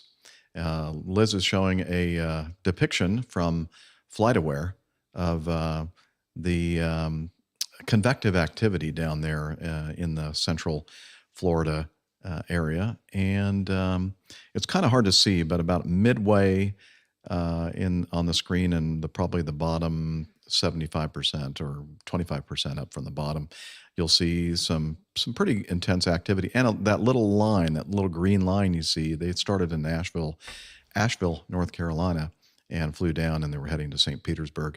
You see that little bump, little swerve right there? They were avoiding some convective activity when they encountered the severe turbulence.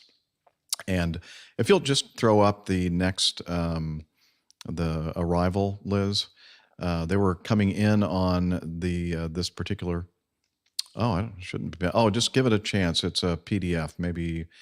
Maybe it never resolved. But it's not showing on the screen.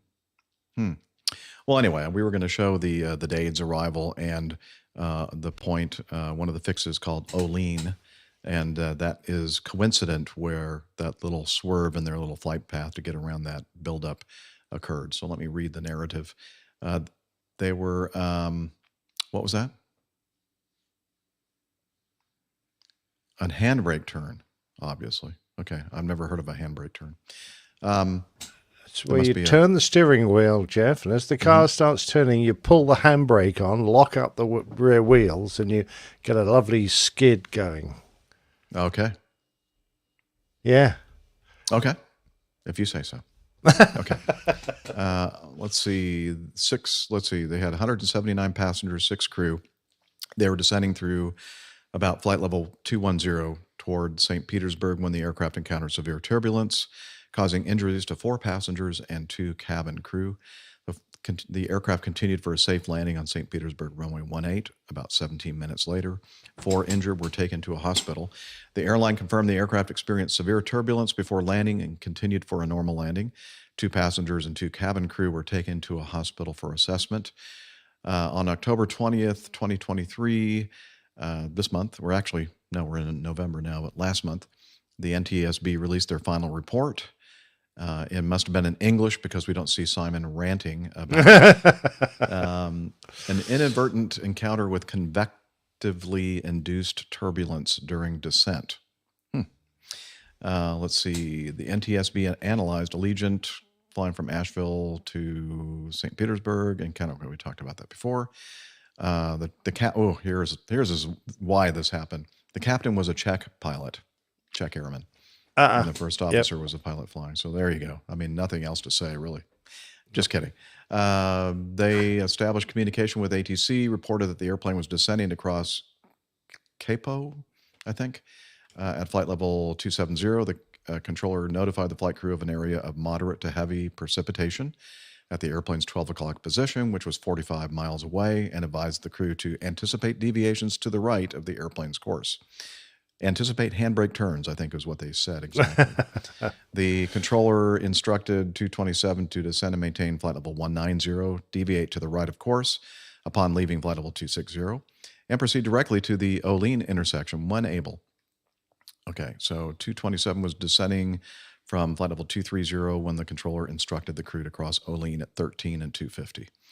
The flight crew members reported that they had started the descent. That when they started the descent, the airplane was in clear air and the ride was relatively smooth. Yeah, it is like that when you're not in convective activity. The crew members also indicated that the initial crossing restriction for Olean was given late by ATC and that the airplane was about 4,500 feet high on the descent profile. So they deployed speed brakes, turned off the autopilot to meet the altitude and speed restrictions. The flight crew stated that no pilot reports, PIREPs, were conveyed during the flight, and airborne weather radar did not show any significant precipitation returns. The cabin crew members stated that although the seatbelt sign was on, they had not received the chimes that indicate final descent preparation should begin because the airplane had not yet descended through 10,000 feet. As Flight 227 approached its level off altitude, flight crew members observed a small cumulus buildup at an altitude of about 13,000 feet that was unavoidable. According to the first officer, the clouds were not dark, looked no different than the clouds that the airplane had previously flown through. In fact, the quote was, "Oh, they look so soft and fluffy, like marshmallows." Lovely. It's like a nice little pillow. As the airplane entered the clouds, it encountered some minor expected jolts, and just before exiting, a severe jolt of turbulence occurred that lasted about 1.5 seconds. After the turbulence encounter, the captain immediately called the cabin crew and was informed of multiple injuries. It's not what you want to hear. The captain declared an emergency and asked for priority handling directly to St. Petersburg. The airplane subsequently made an uneventful landing. There were 4 flight attendants working the flight. They had stated just after the initial descent announcements, the lead FA1 was in the forward galley, FA4 was in the aft galley, FA2 and FA3 were walking through the cabin, conducting seatbelt compliance checks. As the flight attendants were completing their checks, the airplane encountered the turbulence and all 4 flight attendants contacted the ceiling and then the cabin floor. That's pretty significant turbulence. Yeah, nasty. Yeah. So the flight attendants 2 and 4 were provided medical assistance for serious injuries. 4 passengers received minor injuries, and the other 2 flight attendants were not injured. I noticed that flight attendant 1 and 3 were not injured. They're the odd ones, yeah? They are. Oh, you should have given me a heads up. I didn't write my rim shot. Hang on. Where's the rim shot? Darn it. Oh, well. Post. Hey. Explain to me, Jeff, are you in a position to take questions? Hang on. Yes, I'm now in a. I'm in a position. Why again? To accept questions. Why again was this cloud unavoidable? Well, that is a good question, Captain Nick. Thank you. I thought the you'd same thing when I appreciate read that. that. I Yeah. don't know. Well, I mean, obviously they've been told when able go to this waypoint, but if you can't go there because there's a cloud queuing him in the way or whatever, you just say, I can't comply. Yeah. Yeah. I've got to avoid it. I've done it many, many times on this particular arrival going into Tampa, which is just close by, and it's the same arrival for both airports. And it's not uncommon at all for there to be quite a bit of that kind of activity there. And I've deviated plenty of times. I don't know. Yeah, I'm definitely a deviant, Liz. I'm proud of it. Yeah, that hit me as well when I said unable to avoid. Maybe sometimes you actually, when you're doing your avoidance maneuvers, and you might have something might be obscuring what's like just on the other side of this little buildup that we happen to be going around now, and then all of a sudden you pass that and you're rolling out and you go, uh-oh. Like, I didn't see that one. Nope. Didn't see that coming. And then you just kind of go, okay, hope this is not too bad. And you just pray for the best and hope that you don't get that call from that chime indicating that you have injured flight attendants or injured passengers. Indeed. Yeah. Okay. Well, I don't know what else to say there. They just didn't avoid it well enough, I guess. This also from the Aviation Herald. This is an interesting one. Again, on our theme of situational awareness and communications are involved here. A Ryanair 737-800 registration Echo India Echo Bravo Echo performing flight 973 from Venice, Italy to London Stansted with 174 people on board have been cleared to line up and wait runway 4 right. While low visibility procedures were in use. Acknowledged the clearance, they lined up and waited. An Iberia Airbus A321-200, registration Echo Charlie Juliet Romeo Echo, performing flight 3242 from Madrid to Venice with 203 people on board, was on final approach to runway 4 right, about 5 nautical miles before touchdown when tower cleared. The Ryanair that was lining up and waiting, cleared them for takeoff. However, Flight 973 did not move. In the meantime, Flight 973, the Ryanair, observed the landing traffic on their TCAS. Hey, they're doing what they're supposed to do, situationally aware. They are using their available resources like that TCAS to see that there was landing traffic coming in on that runway that they're sitting on. And with silence on the radio for over a minute, they began to transmit to the landing traffic, advising them of their presence on the runway. The landing aircraft, however, did not react. The Boeing crew, seeing the landing traffic descending through about 500 feet, began to apply thrust to vacate the runway in a hurry when tower finally could be heard instructing the landing traffic to go around, which was acknowledged by the crew. The A321 went around while the 737-800 maintained position. The Ryanair flight departed a few minutes later. The A321 positioned for another approach and landed without further incident. On September 15th, 2023, Italy's ANSV reported their short final report in Italian only. And then what follows, and will not be stated at this point, is this was not something that made Simon happy, that it was in Italian only. It's a Simon rant. Yeah. The ANSV concluded the probable causes of the serious incident were the improper insertion of the headset connector into the plug for the telephone line by the incoming tower controller, resulting in the ability to transmit radio communication. Yeah, we thought we were having audio problems on today's recording. This is a major problem with much more major problem with a lot of serious implications. So I think that there was a controller exchange at the point that they had already cleared the Ryanair flight to go onto the runway and hold. And this is low visibility conditions. Probably not a smart thing to have a controller change in the middle of this, especially when you have an airplane on the runway, your low vis procedures, and there's somebody on final coming in. But they did. And it turns out that the incoming controller, the one that was taking over, didn't put his headphone plug into the correct jack. And he thought he had cleared the Ryanair flight for takeoff, but of course it didn't transmit over the frequency. So the Ryanair pilots didn't hear a thing. The incoming tower controller did not detect the absence of the readback of the takeoff clearance. We've already talked about this many times. It's important for the controller to hear that readback and to make sure that it's correct. The incoming controller was not able to identify the source of the problem, disabling him to transmit radio communication in time.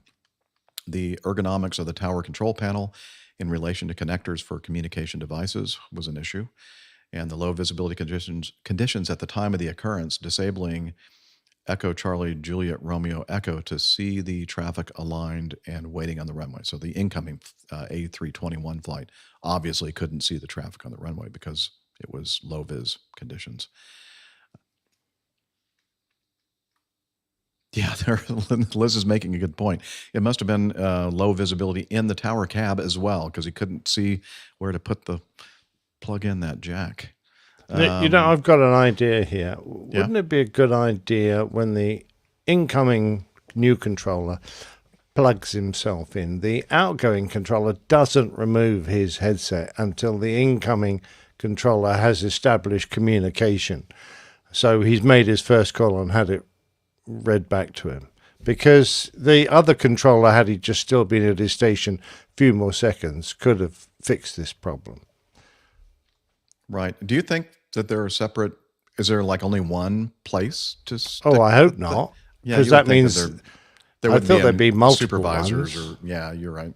Yeah, but I don't know. I mean, I'm pretty sure there are supposed to be. Most of the places I've been to and visited, they've got more than one set of plugs, but there you go. Well, that's true. And you know what? We should probably ask the hosts of the world's best aviation podcast. Oh, indeed. Yeah. Do you think they would listen to us, though we're only a lowly podcast? No, probably you're right. No. Yeah. Anyway. Oh, well. Maybe somebody out there listening can figure this out and let us know. But I think you're right, Nick. There's got to be multiple places to enter the I would hope so, anyway.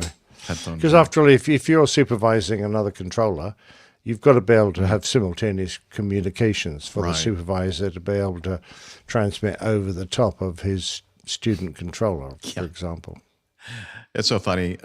Those of us who have experience in flying and radio communications, you can always tell when the supervisor is talking and taking over. The voice is like completely different and usually a lot less agitated. It's calmer usually, and you can just hear them methodically fixing things that the student kind of messed up. And the instructions you've just been given are completely now opposite. Disregard. Yeah, that's right. Disregard all that stuff. Okay. Yeah. Well, we all got to learn. And I suppose it's probably the same thing for them. They probably get the same effect when there's somebody up in an airplane that is a student and an instructor, and they know immediately when they hear the other voice. Oh, yep, that's the instructor's voice right there, not the student. Indeed. All right. Continuing on in Berlin. Or was this in Berlin? No, Air Berlin. Okay. Oh, it's in Phuket. Phuket. Phuket. Yes, yeah, that's what you say. I don't, though, because, I guess the FCC doesn't really monitor podcasts, so I guess you're free to say whatever you want. Okay. Don't say that. Don't give him that. Sure. But free reign. Woohoo! This is I've had a couple of Guinnesses, you know. Oh, no. That's never a good thing. Family show, ladies and gentlemen. Yeah, I know. I'm trying to find that. I know it's here somewhere. It's probably like right here. Let's see if I hit F. Family show, ladies and gentlemen. Nailed it. Bingo. Yes. Thank you. Oh, done. Okay. Now, what have I done with my Evernote? I was doing a keyboard shortcut, and I thought I was in my sound playing app, and I wasn't. I was in Evernote at the time, and that that keyboard shortcut ended up doing something kind of weird. I don't see the current show notebook anymore. Well, you know what? This would be a good time to hand this off to Captain Nick, because I think that, yeah, you go ahead and we're going to go ahead and I'm going to move off station and unplug. If you'll go ahead and plug in and take this next news item. Yeah, okay, I have control. Okay. The problem with this final report is it doesn't really set the scene. So I'm not exactly certain. Well, set the scene for us. I'm pretty well. I don't know the details because there's no scene setting. I'm assuming the incident occurred at Phuket. Whoa, hey! And it was. Hang on! Something's happening. There's a home invasion, a home intrusion. Oh no! What's going on, Yeah, Jeff? look. Oh, it's the ugly one. It's the good-looking Captain Jeff. The good-looking Captain Jeff. Wow, brilliant. How you doing? Hey, I knew he was coming. I just didn't tell anybody except Liz. But Captain Nick and Nick Camacho didn't know that he was going to be making a special appearance today. Hillel sent me to unplug the toilet. Hillel sent him to. Did you bring the plunger? Yeah. Okay, excellent. Well, I was going to say we're all laughing now, but let's watch Jeff try to get a mic working for him. Hey, yeah, that's going to be fun. There's a microphone right here, and he's going to grab the. I just messed that up. Nothing new there. I know. So he's getting the microphone situated. I'm going to go ahead and unmute. Okay. And that might be, is that too close? No. Let's see. I need to adjust the camera. You don't need to see me. So they can see. Oh, actually, I think this is a good shot. Just my shoulder. It's actually showing more of you than I really want. Let's see. Here we go. We're going to go like that, and I'm going to zoom out a little bit. Oh my God. And there we go. Look at that. Have you even started yet? Oh yeah, we've been going for a little over an hour. Yeah. So I'm so happy you were able to come in. He said he was going to be coming into PDK, and I said, well, if you want to be on the show, we're recording this afternoon, and he said I'm going to be landing right after you go. Oh, you need a headset. I landed right as you guys started. All right. Yeah, I thought I felt the earth move as you landed. He doesn't hear what you're saying, Nick. Said, That's good. That's good. That's perfect. He said, I thought I heard the earth move or felt the earth move when you landed. Love you too, Nick. And then this is the volume control for you right there. So okay. Say something, crew. Hello. Hello, Jeff. Hey there. Hello, guys. Okay, we still need to situate this a little better. Okay. There we go. Good seeing you again, Nick. You too. Both Nicks. Yeah. Hi. Good seeing you. There we go. Now we can see everybody. Okay.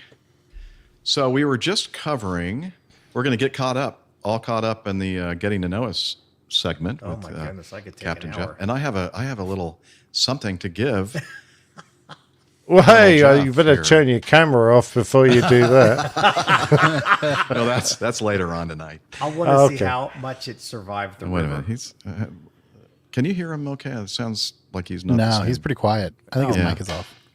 Okay, wait. No, I'm going to just bump up the fader. Bump here. up the volume. No, Bump up the there's nothing you volume. can do there. Go ahead and talk.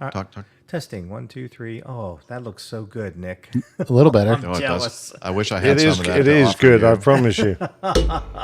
Oh, I this is just did it good. again. Yes, you He did. did.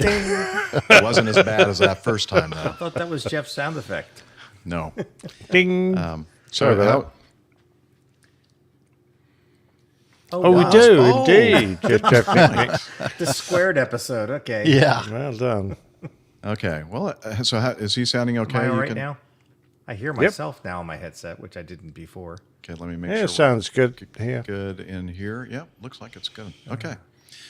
Okay, so we were discussing this news item. You have to be careful the way you pronounce that word. An Air Berlin A330-200. So, Nick, go ahead and try to take over from where you were before. Well, yeah, I'm assuming that this Airbus A330, 200 series was on its way into Phuket. He might have actually got airborne from Phuket. You said, I don't know. Well, what do you reckon, Liz? Do you know?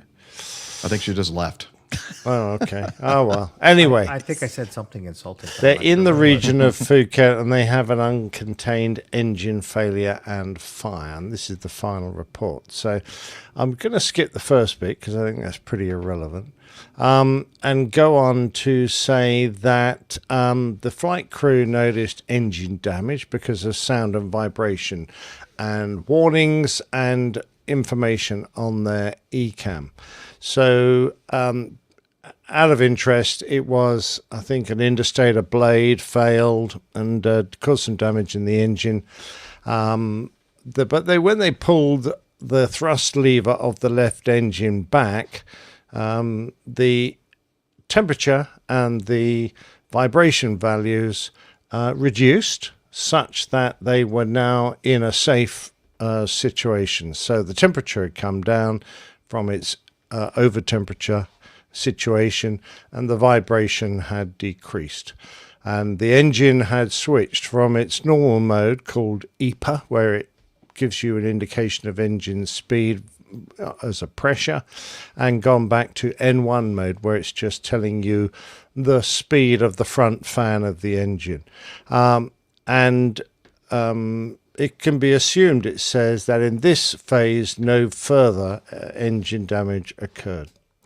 Now, the pilot in command assumed severe engine damage. So even though they're throttled back and the parameters on the engine had returned to a satisfactory level, he decided he wanted to shut the engine down. And they followed ECAM actions because they wanted to regain a high degree of automatic flight, a classic Airbus technique. Now, when the engine controller, the FADEC, offered them to go back to full EPA mode on the engine, the crew decided that they would do that, and they reselected the mode, even though it wasn't necessary and even though the current situation was satisfactory. Sadly, when it went back into EPA mode, the thrust of the engine, the speed of the engine was increased by the FADEC to gain a certain minimum EPA value. And that brought the engine back into a dangerous regime. So the the exhaust gas temperature, increased out of limits, so they got an over temperature warning, and as a result, the skipper decided to shut the engine down. Now, had they not tried to mess about with the engine, they got it into a safe state and left it there. Had they done that, they could have kept that engine idle for the rest of the flight, and they would have had retained all the services that engine provides. Now, because of the vibration, and I'm just speaking now from memory because this is quite a long document, the green hydraulic system, which is the main hydraulic system in an Airbus, started to leak in that engine area because of the vibration and the pipe was shook loose. They started to get warnings of a hydraulic leak. And of course, because they'd shut that engine down, they'd also lost their blue hydraulic system. So just as an aside, the green hydraulic system is powered by both engines. So shutting down one engine, you don't lose the hydraulic system because the other engine's powering it. But the blue system is on the left engine and the yellow system's on the right engine. So shutting down that left engine, you definitely lost the blue, and you've also lost one of the green pumps. But because they had a green hydraulic leak, they're also losing green fluid. Now, the first officer now, the skipper I think is flying it, the first officer is doing the drills now, and he has been told to monitor the leak rate because what the drill requires, and it's there on the screen, of the green hydraulic system, because they've had a warning of a hydraulic green system leak, and he's told to leak rate monitor. Now, he obviously didn't understand what this required, which is a bit surprising because every time we have hydraulic failures, you're probably going to come across this. But he was shouting out the figures for the hydraulic pressure. And that's hydraulic pressure is not a leak rate. All right, eventually when you run out of fluid, the pressure will drop. But there's actually a contents gauge. It's not a gauge, it's a strip for the green system. And there's a little tag on it as well, which tells you when the warning will come on. And you basically watch the contents go down. And that's monitoring the leak. You actually see the contents of the hydraulic reservoir, and you look at it and you go, "Ooh, that's not very good. That's a fast leak," or it's not a real rate. But you're basically looking at to see if you've got enough. If you're losing hydraulic pressure so fast that you won't have any for landing. So I've had several green hydraulic failures in Airbuses, and almost every occasion when we've realized that the fluid is leaking, we've managed to turn off the green hydraulic system and save it for those essential bits of kit that we'll need to put out, like the undercarriage and things like that. So for landing. So, when we come to the gear, we turn the hydraulics back on, put the gear down, and usually that absorbs so much hydraulic fluid to fill the jacks that the system finally fails. But we get the gear down, and then you're going, well, that's great. We're the boys. We haven't had to use the emergency system to get the gear down. But they didn't realize this, and I think most of their fluid leaked away, and they then had a double hydraulic failure. They'd lost all of the green system and the blue system, which is not nice in any aircraft, and it's certainly not nice in an Airbus. You're only left with one hydraulic system driven by the good engine. You've lost a lot of the primary systems, like normal undercarriage lowering and things like that. So there's obviously a bit of a problem of the crew's interpretation and actions in this emergency. They carry on and land, which is fine. Usually after one of these failures, you can't taxi because you've no nose wheel steering. That's the thing. You might but ease the airplane off the runway and clear it for the next guy coming in. But that's the problem. So a few errors, I think, have been isolated that the crew made, and they're criticised because they did a lot of these actions without discussing it with the other crew member. So the skipper shut down the engine without discussing it. Now, the skipper is the captain. He's allowed to do that, but it's really not good practice just to arbitrarily decide you're going to shut an engine down without mentioning it to the other crew member. And there are a few other incidences where people did things independently, like the first officer had decided that they were going to return to Phuket without talking it over with the captain. And a few other things. So there are definitely some learning what you're points. saying. Great CRM. Yeah, exactly. Perfect CRM. I might, just out of interest, mention the airline involved in this incident no longer exists. And I probably ended up flying this aeroplane because my company bought the old Air Berlin A330s, and they came to us in what I would call a relatively poor state of repair and modification level, such that we referred to them as the Berlin bombers. And we knew that if you got allocated one of those airplanes, the chances were you might not get airborne. Oh, my. But once you got airborne, you're probably okay. Well, you hope so. Fingers crossed. Anyway, that's this final report as best I can interpret it, and bearing in mind I've had a couple of Guinea tonight. Mm-hmm. Excellent. Great analysis and coverage, Captain Nick. Thanks. I know you'd be much better at it than myself, having never had the experience of an opportunity of flying that wonderful airplane, that Airbus A330. Well, you would have loved it. Are you okay? Oh, he's chucking up a little bit. Wait a minute. Yeah. The Eagle driver's coughing up feathers again, is he?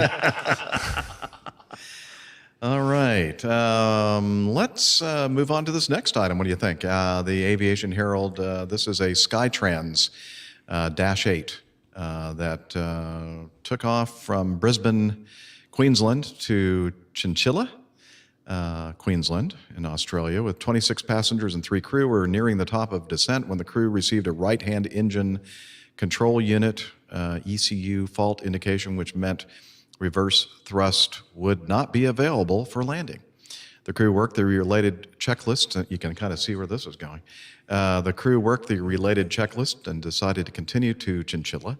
The aircraft touched further down than normal on Chinchilla's runway 32. It's a huge runway. It's 1,069 meters, which is 3,500 feet. And 59 feet wide, or 18 meters wide, with an acceptable tailwind component of 5 knots. For unknown reasons, the right-hand outboard main wheel locked up with anti-skid, also disabling the left outboard main brakes, thus reducing brake effectiveness by about 50%. Yeah, they're now below 50% brake effectiveness. Liz is going to probably help us out with that. While assessing there we go. Below 50%. While assessing the brakes performance, the crew missed an important call to transition to steering tiller. In an attempt to slow the aircraft, the captain applied reverse thrust. The aircraft began to veer to the left. Remember, the right reverse is not working. The aircraft began to veer to the left, and the captain elected to use the emergency brakes to stop the aircraft. The aircraft came to a stop with the left main gear off the sealed surface of the runway. The Australian TSB released their final report concluding the probable causes of the incident were: after landing, the anti-skid system activated when the outer right main wheel locked up, resulting in reduced braking effectiveness. Oh, by the way, it was also a wet runway.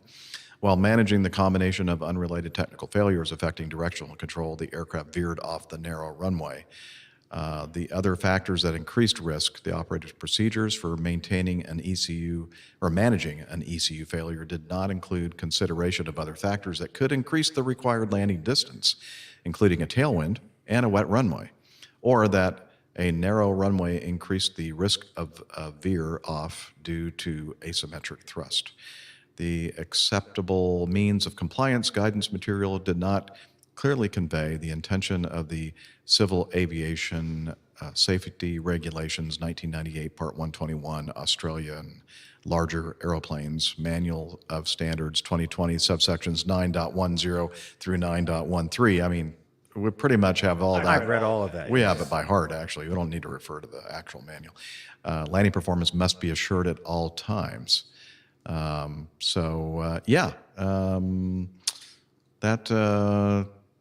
was interesting. Because they had this, they already knew that they weren't going to have the right-hand reverse, and then, compound that with, I was trying to get rid of the blank square there. Sorry, in our view. So I'm going to go ahead and solo this one. Where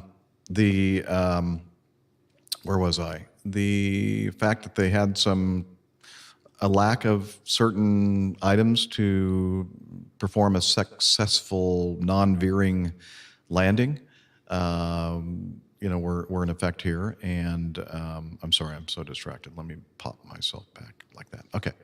And so it's a narrow runway, wet runway, and we're going to watch Nick eating and drinking his Guinness.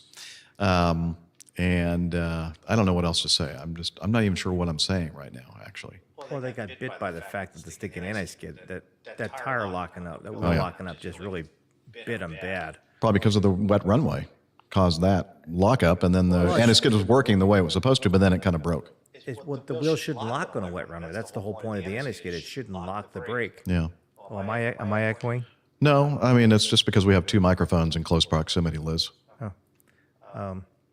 But, if you got the right reverser out and then the left wheel locks, it kind of stops the right wheel from doing any braking. So you got one reverser, one engine to reverse with, and the nose wheel steering is all you got to really stop with, the one reverser. So he's between a rock and a hard place here and not expecting it. The 5-knot tailwind didn't help either, but that's well within limits. Right, but if you're landing on a 3,500 foot runway with a 5-knot tailwind on a wet runway. That's Liz's phone. It gets complicated here. I noticed. Yeah. And then again, trying to manage two microphones in close proximity is not easy either. So I'm going to mute yours and keep mine open. Anywho, yeah. So there are a lot of considerations here that maybe they kind of brushed off a little bit. Maybe, I don't know. It's still, there's a lot going on here for this crew to handle. I mean, I've never, the Dash 8, if it's anything like the turboprop I flew years ago, it stops on a dime. So 3,500 feet isn't a real big problem. Oh. Wet and a tailwind adds a little bit to it, but that's well within limits. I think it's more just a combination of the left wheel locking up when they weren't expecting it. Be interesting to see what the report really finally finds out what was wrong with the brakes. Be interesting to know. Yeah. I didn't know you flew the Dash 8. No, I didn't. I flew a light turboprop in the service, an OV10. Oh, okay. So you're kind of familiar with these you properties. can put those big props in the reverse. They're like barn doors out there. They work much better than the reversers on a jet. Okay. Jeff, forgive me, I just nipped out for a minute. Is this the one where the crew bashed the tiller, the one which Steph was talking about, and the airplane leapt off the runway? No, that was on an island, and it was a Twin Otter. In that's case. right. Okay, all right, not to worry. Yeah, another they just faulty. They're just falling off Canadian runways aircraft. left, right, and center, aren't they? Hey, I'm doing my best, folks, to try to keep the echoing microphones from doing their thing, but Just mute me. Go ahead and mute me. okay. I'll take care of it. Okay, he's going to be in charge of his own mute button there, and we'll try to just unmute when we have something to say. Well, since I am still talking, I might as well continue on with this. Where am I? No, I don't know why that's selected. Hang on. I'm going to have to use the mouse. That's the feedback section. We're not down there yet. Which one are we doing now? Okay. Oh, okay.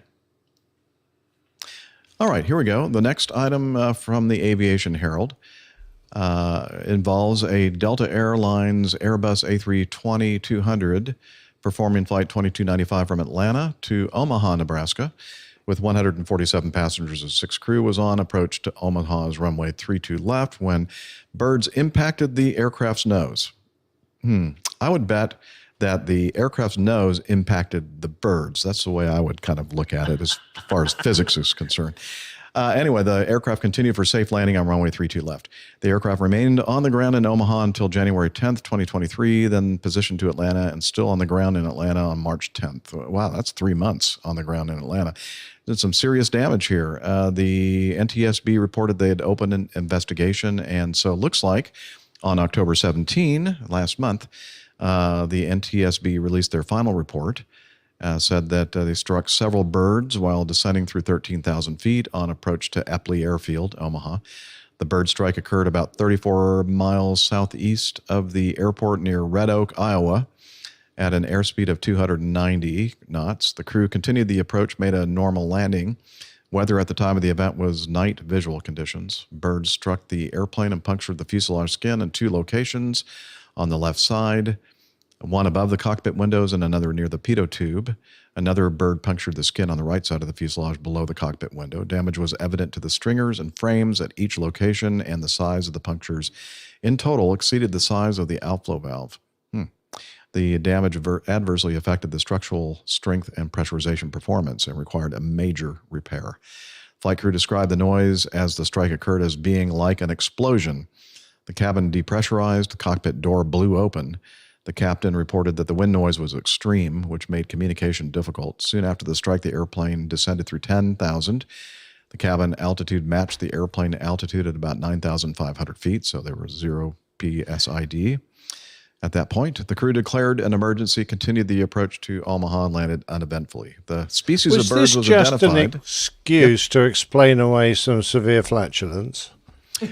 It might be a very extreme way to do that. Particularly when the cockpit door blew open. I think I know what caused that. Well, not to mention all the exterior damage and holes. Indeed, are they sure that the bird came in? They weren't punches going outwards. Colonel Jeff has a good question. Was Captain Al on board? The very good question. Indeed, yes. He might have been having a cockpit visit. Well, you might be interested to know, and probably are not, the species of birds identified as either snow goose or Ross's goose. Okay, never heard of that. DNA testing could not discriminate between the two. Well, I mean, it's hard to discriminate between Ross's goose and snow goose. Did they do some snards? Oh, okay. There were no pilot reports of bird activity in the area near the time of the accident. So then obviously... They're cruising along at a pretty high altitude, those geese, aren't they? I mean... They are, yeah. 13 grand. 13,000, that's way up there. I know. I just had a similar... I went between them up in Montreal about a month ago. Two large flocks of geese, pretty high up, about 15 grand. Wow. I was glad I was in a little airplane because I went between them. Excellent.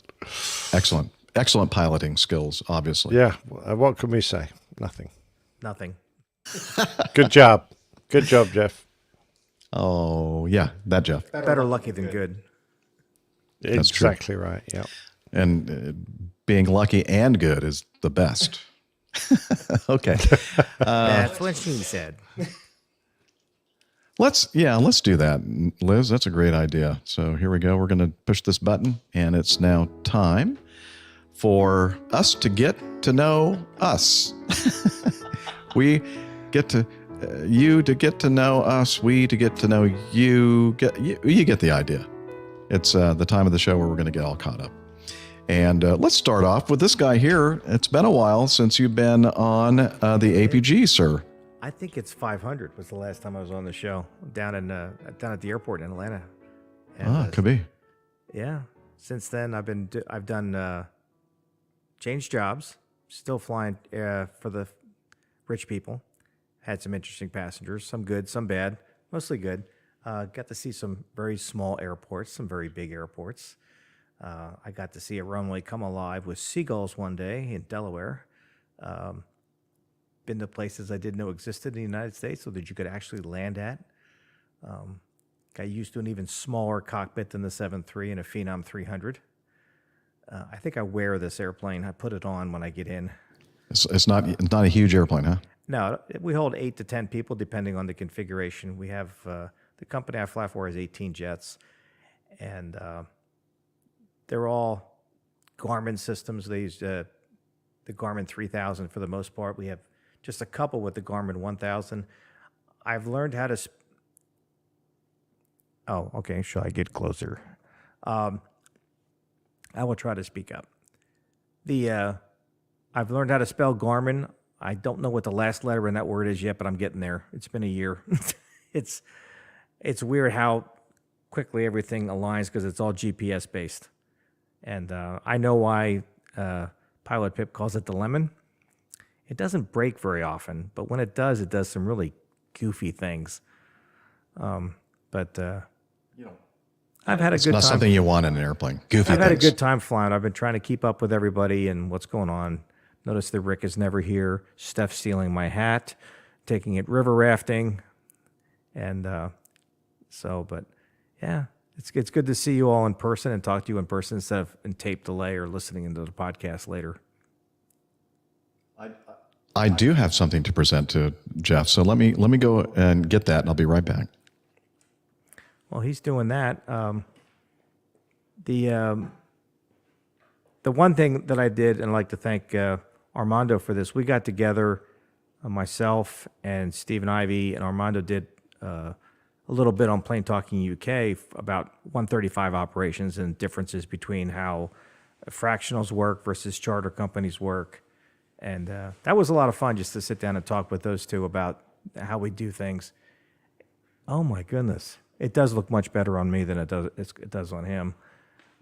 Why is my hat wearing a condom?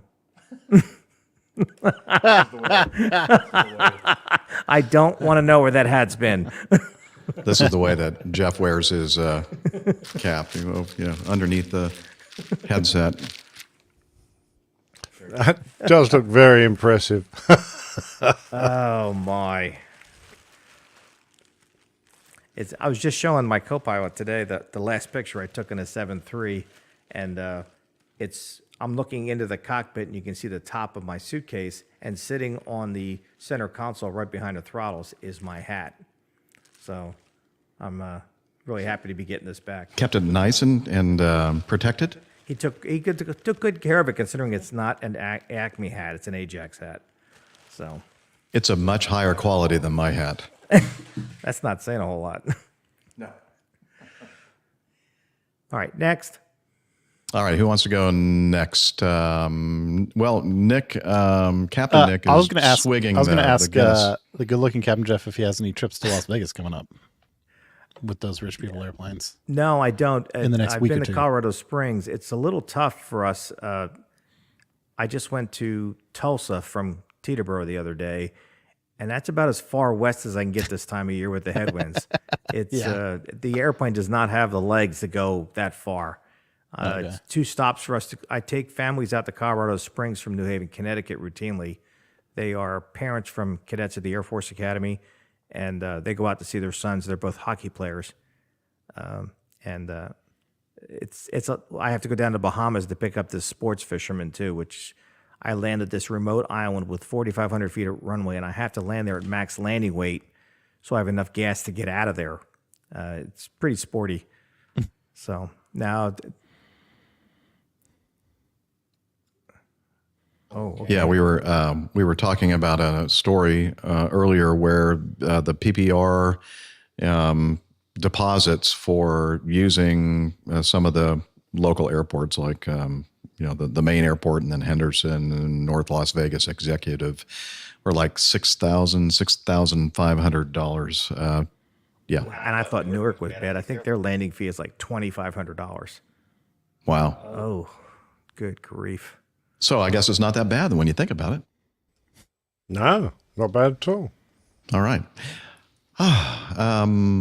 Next, Nick Camacho, why don't you tell us what you've been up to, sir? Any engine? No, not much engine news. I spent. I was just on a few days ago. It feels like it was just a few days ago. It just was a few days ago. I spent the weekend going to a maintenance class. You were telling us about that last show. Yeah, I was able to sit in on the Bonanza Society, which is the type club for Bonanzas and Barons. They put on a beach mechanics maintenance academy, which is specific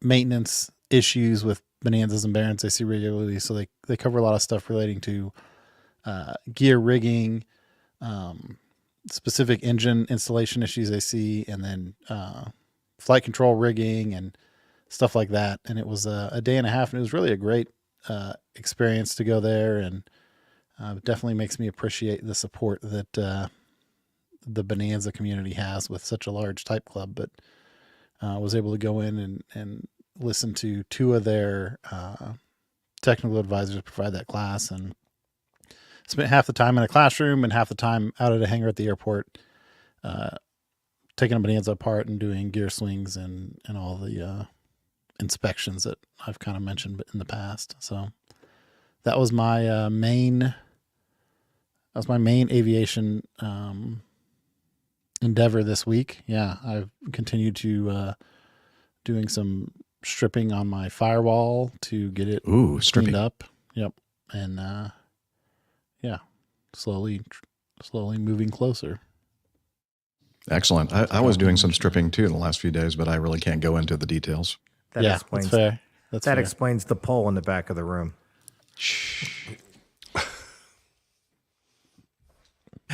I'm leaving. How about anything else, Camacho? No, that's it. All right, good. I think I might be traveling next week to the land of Rick, but I think he's gone for a while. So I'm gonna miss him. It sounds like. Dang it. All right, Captain Nick. So I know that you've been doing the lecture circuit in the last several weeks, and I think maybe very recently you had another talk. Today. Indeed, Jeff. That's really been the highlight of my week was earlier today because I was lecturing at the Brooklands Museum. You remember we both visited that, and attending that lecture was a guy from the Hawker Association. Now, Hawker's very famous British aircraft manufacturer. Started off really as Sopwith. The guys that built the Sopwith Camel in the First World War, they were quite a famous company anyway. They ran out of money, and when they reformed, someone funded them, they changed the name to Hawker, and I'm not quite sure why, but probably something to do with the guy that gave them all the money. They became Hawkers, and of course Hawkers built all sorts of pre-World War II biplanes, and then they built the Hawker Hurricane, which of course we know was probably the most stalwart fighter in the Battle of Britain, and in fact the whole of the Second World War, because they got more kills than the Spitfire did, that's for sure. The Spitfire was the thoroughbred, but the Hawker Hurricane was, the aircraft with a fantastically stable gun platform that took on all the bombers. Anyway, they went on and they built whole stables of thoroughbred aircraft, including the Hawker Hunter, which I flew in training, and the Hawker Harrier. They're just a brilliant company. Went on to be amalgamated with other companies into British Aerospace. But the Hawker Association really is anyone who's worked for any of the companies from Sopwith onwards up to British Aerospace, and they have a get-together and they wanted someone to come and talk to them. So since I'm pretty cheap, they invited me. But what a lovely bunch of guys, mainly very well-qualified engineers. There was another pilot there, Chris, who was a Harrier test pilot, and he'd flown in the Air Force, career quite similar to me, although I went to Phantoms, he went to Harriers, but we both were QFIs, we were both QWIs, so followed along with that. Very nice chap, and I wish I had more time to chat to him. And also a surprise visitor from America.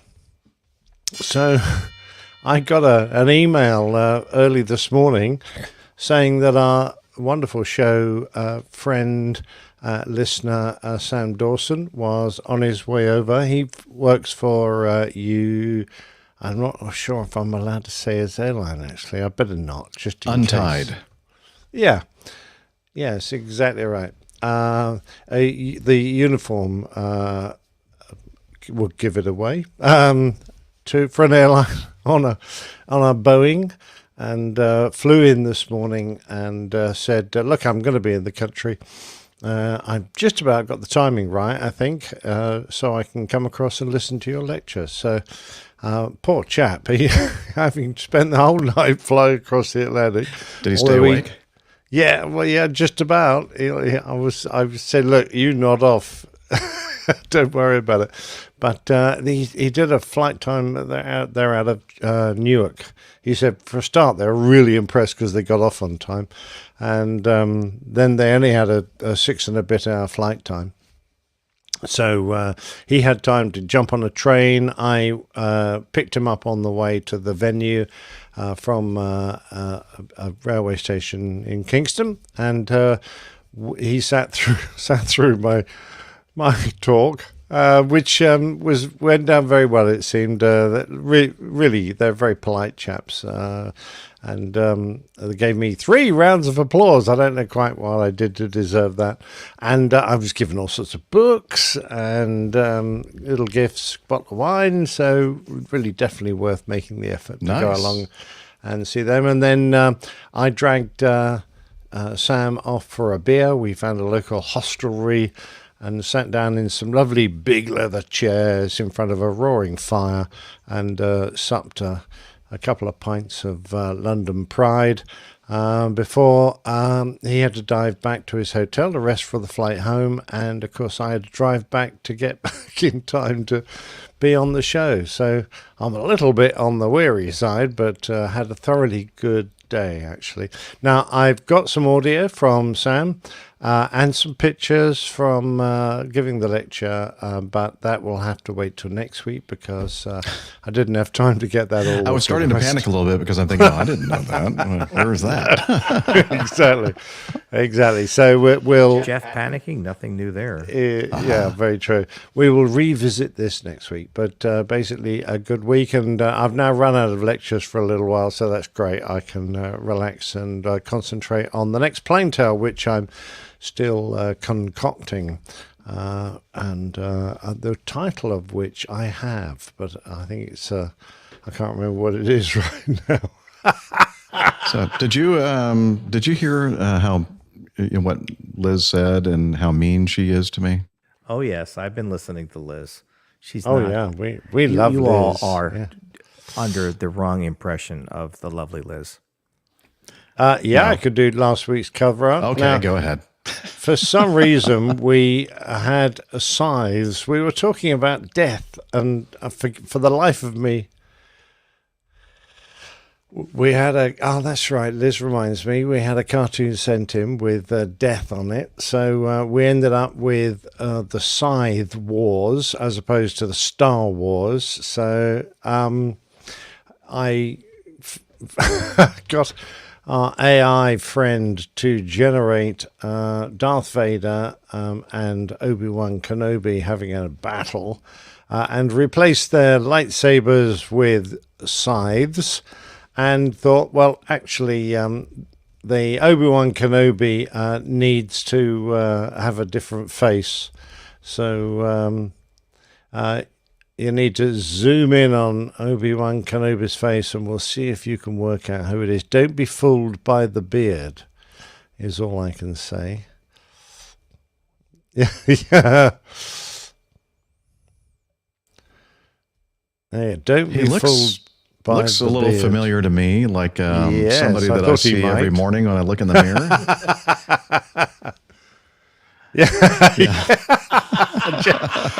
Liz is saying you're looking very grumpy because the audio is not working. But, that is an expression that I have quite often, actually. Yeah, when the audio doesn't work. Indeed. So I superimposed Captain's Jeff's face there. So you look great, actually, I think, Jeff, as Obi-Wan. Well, thank you. That's one of my better pictures. That has been and if you swing left, you can find the show number on the chest plate of Darth Vader.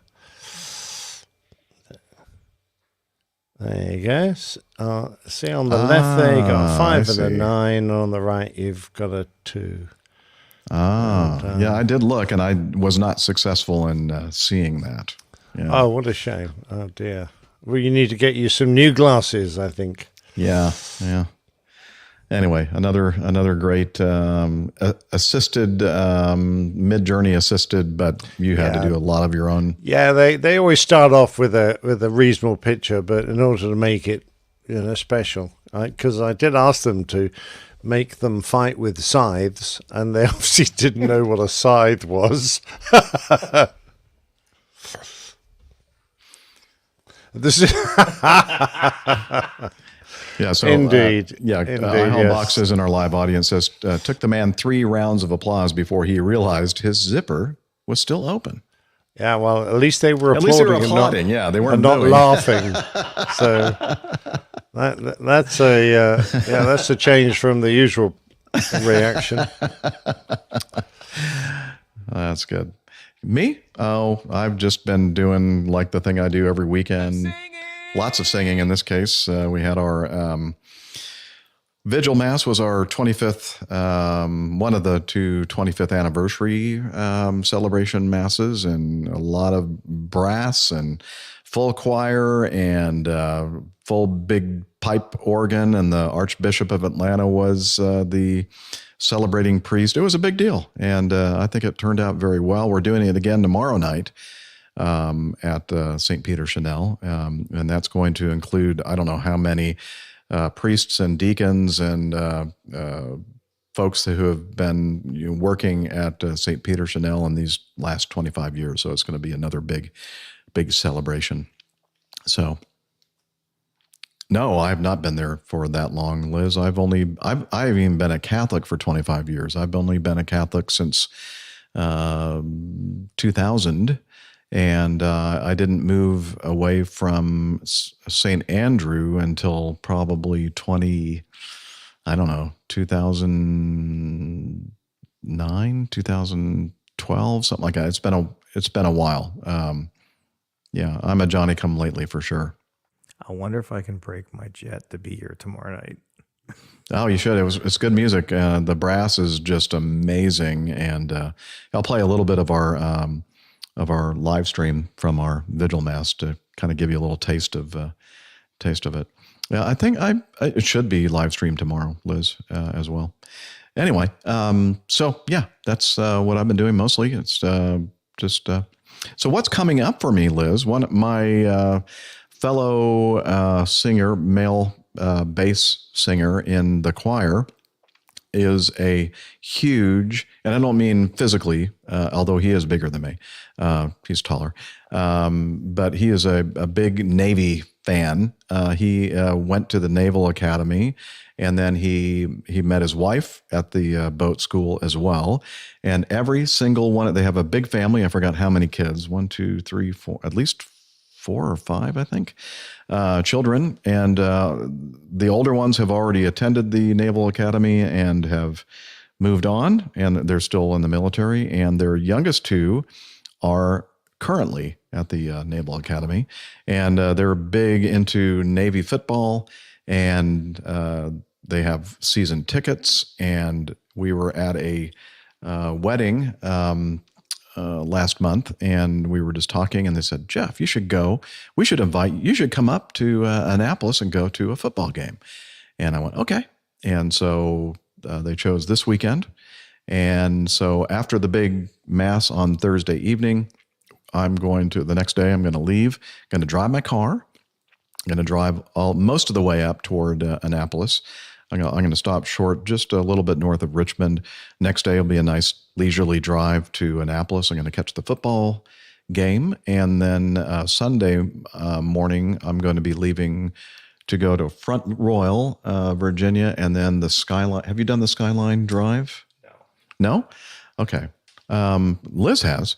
And I hear it's just absolutely beautiful, a great road trip. And so I'm going to do the Skyline Drive. I'm going to spend the night I'll try to remember to take pictures. Just nag me, Liz, because I'll forget. But there's a bed and breakfast in Stanton, Virginia, or Swoop, Virginia, that I'm going to be spending the night in on that night. And then the next day I'm going to go back out to the Skyline Drive and continue down south and end up in a bed and breakfast in the Roanoke, Virginia area. And then after that, my plan is to head back to the Skyline Drive, and somewhere in that area is where it changes from Skyline Drive to the Blue Ridge Parkway. And I'm going to continue down the Blue Ridge Parkway. And I don't know, from that part of the trip on, I have not completely planned yet, so I'm not sure exactly what I'm going to be doing then. So yeah, I'm looking forward to it, and I plan on making some recordings, kind of to kind of log or journal my my road trip. And I don't know if it's going to involve. Don't hold your breath. Yeah, well, I'm going to try to do some videos or maybe just some audios. I don't know. I'm not sure what. Crew logs, yeah, crew logs. So if you're a patron, you should be seeing some of those coming up in a few days, hopefully, and it'll be entertaining. What a great segue, Liz. Hang on a minute. I just want Jeff to bear in mind while he's visiting the Navy. I've discovered the title of my next plain tale. It's called The Consequence of a Deliberate Act. And it's the story of an F-14, 1987, who shoots down an RF-4 Phantom, RF-4C, I think, the reconnaissance, with a Sidewinder. over the Mediterranean. Yep. Oops. And sounds like Jeff remembers that. So I think you I know need to this story. remind This the should be good. Navy that they committed this heinous act and see how it goes I'll be down. sure to mention that as I'm leaving. Yeah, good idea. Good idea. Listen out for the next plane tale. Awesome. What a tease. All right. Well, I think now we can do this little quick. No, that's not the one I want. I did that last week too. Here we go. You did. The beginning. Yeah. Johnny, how much more coffee? No thanks. I love coffee. I love tea. I love the APG community. Coffee and tea and the Java and me. A cup, a cup, a cup, a cup, a cup. Oh yeah. Woohoo. That was fun. He's also a singer in choirs. And I've joined Jeff once or twice in the choir loft at his church. It's fun. Yeah. He's a great singer. Anyway, I'm not, but he is. So the Coffee Fund is your way to support the show financially, and a couple of different ways to do that. One is the Coffee Fund Classic method, and we had 3 people in the APG community contribute. Oh, you don't see any slides? Oh, shoot, I forgot to put the slides in. Oh, hang on. That was another thing that I was supposed to do that I never got to. Yeah, get it. Well, I can just share it in a different way. Yeah, that would be easier. You can just leave the keynotes slides in. So let me go to cover. Liz was surprised when I said we had 3 people. What, we did? Yeah, we did. Why don't you know that? Yeah, don't you? Okay, what's the number on today's show? 593. Okay, there we go. I'm going to take that out so it's on its own. I don't want those other 2. Oh, well, we'll just have to deal with that. Okay, let me share this. See how easy this is? I can't imagine. And you'd think after doing this since fall of 2009 that I would have finally gotten good at it. Well, Nev wouldn't like the wiring, I'm sure. But, Oh, no, he'd hate this wiring. This is actually pretty good, comparatively speaking. I'm usually all over the place with the wires and cables. Okay, here we go. Boom. Look at that. It's not very pretty, but at least we got a slide up there. Okay, so I'll just hit this thing and we'll just pretend like we're in the middle of this whole thing, which we are. And yeah, those 3 fine gentlemen who have used the Coffee Fund Classic method since our last episode are Mazutz Karim. He was with us in the live chat earlier. He may still be there. I don't know. He might be dead asleep. Did you hear that comment that Liz made that nobody fell asleep for Captain Nick's lecture because I wasn't talking? Not funny.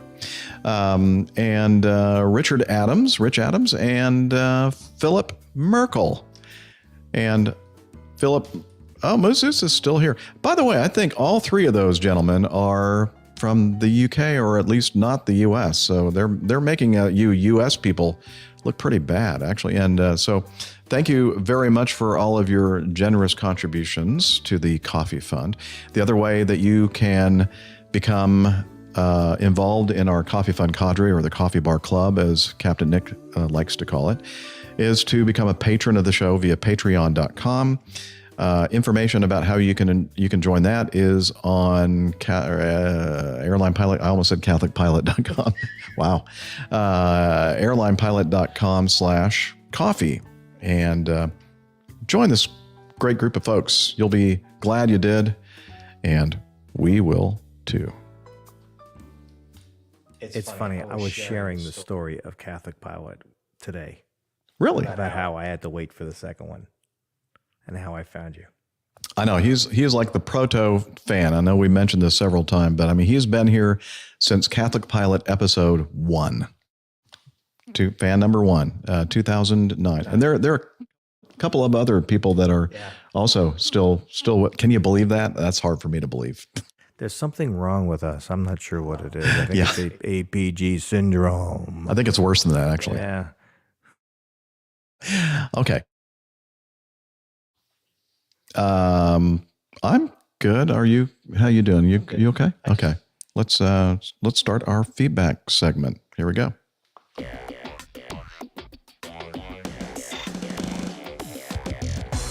Captain, incoming message.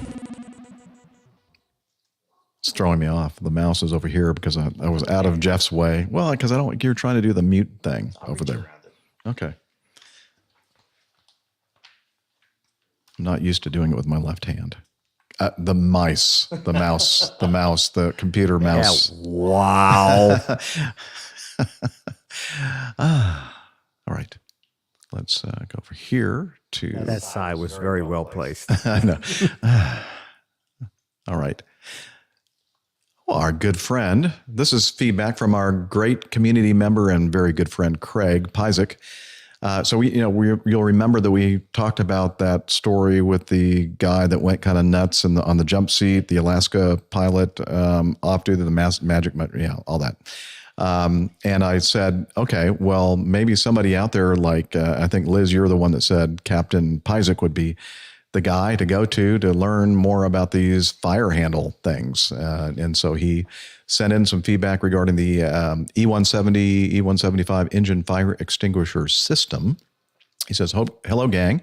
Hope you're all well. Attached are some pictures from an outdated training manual, but the information is still true regarding the E170, 175 engine fire extinguisher system.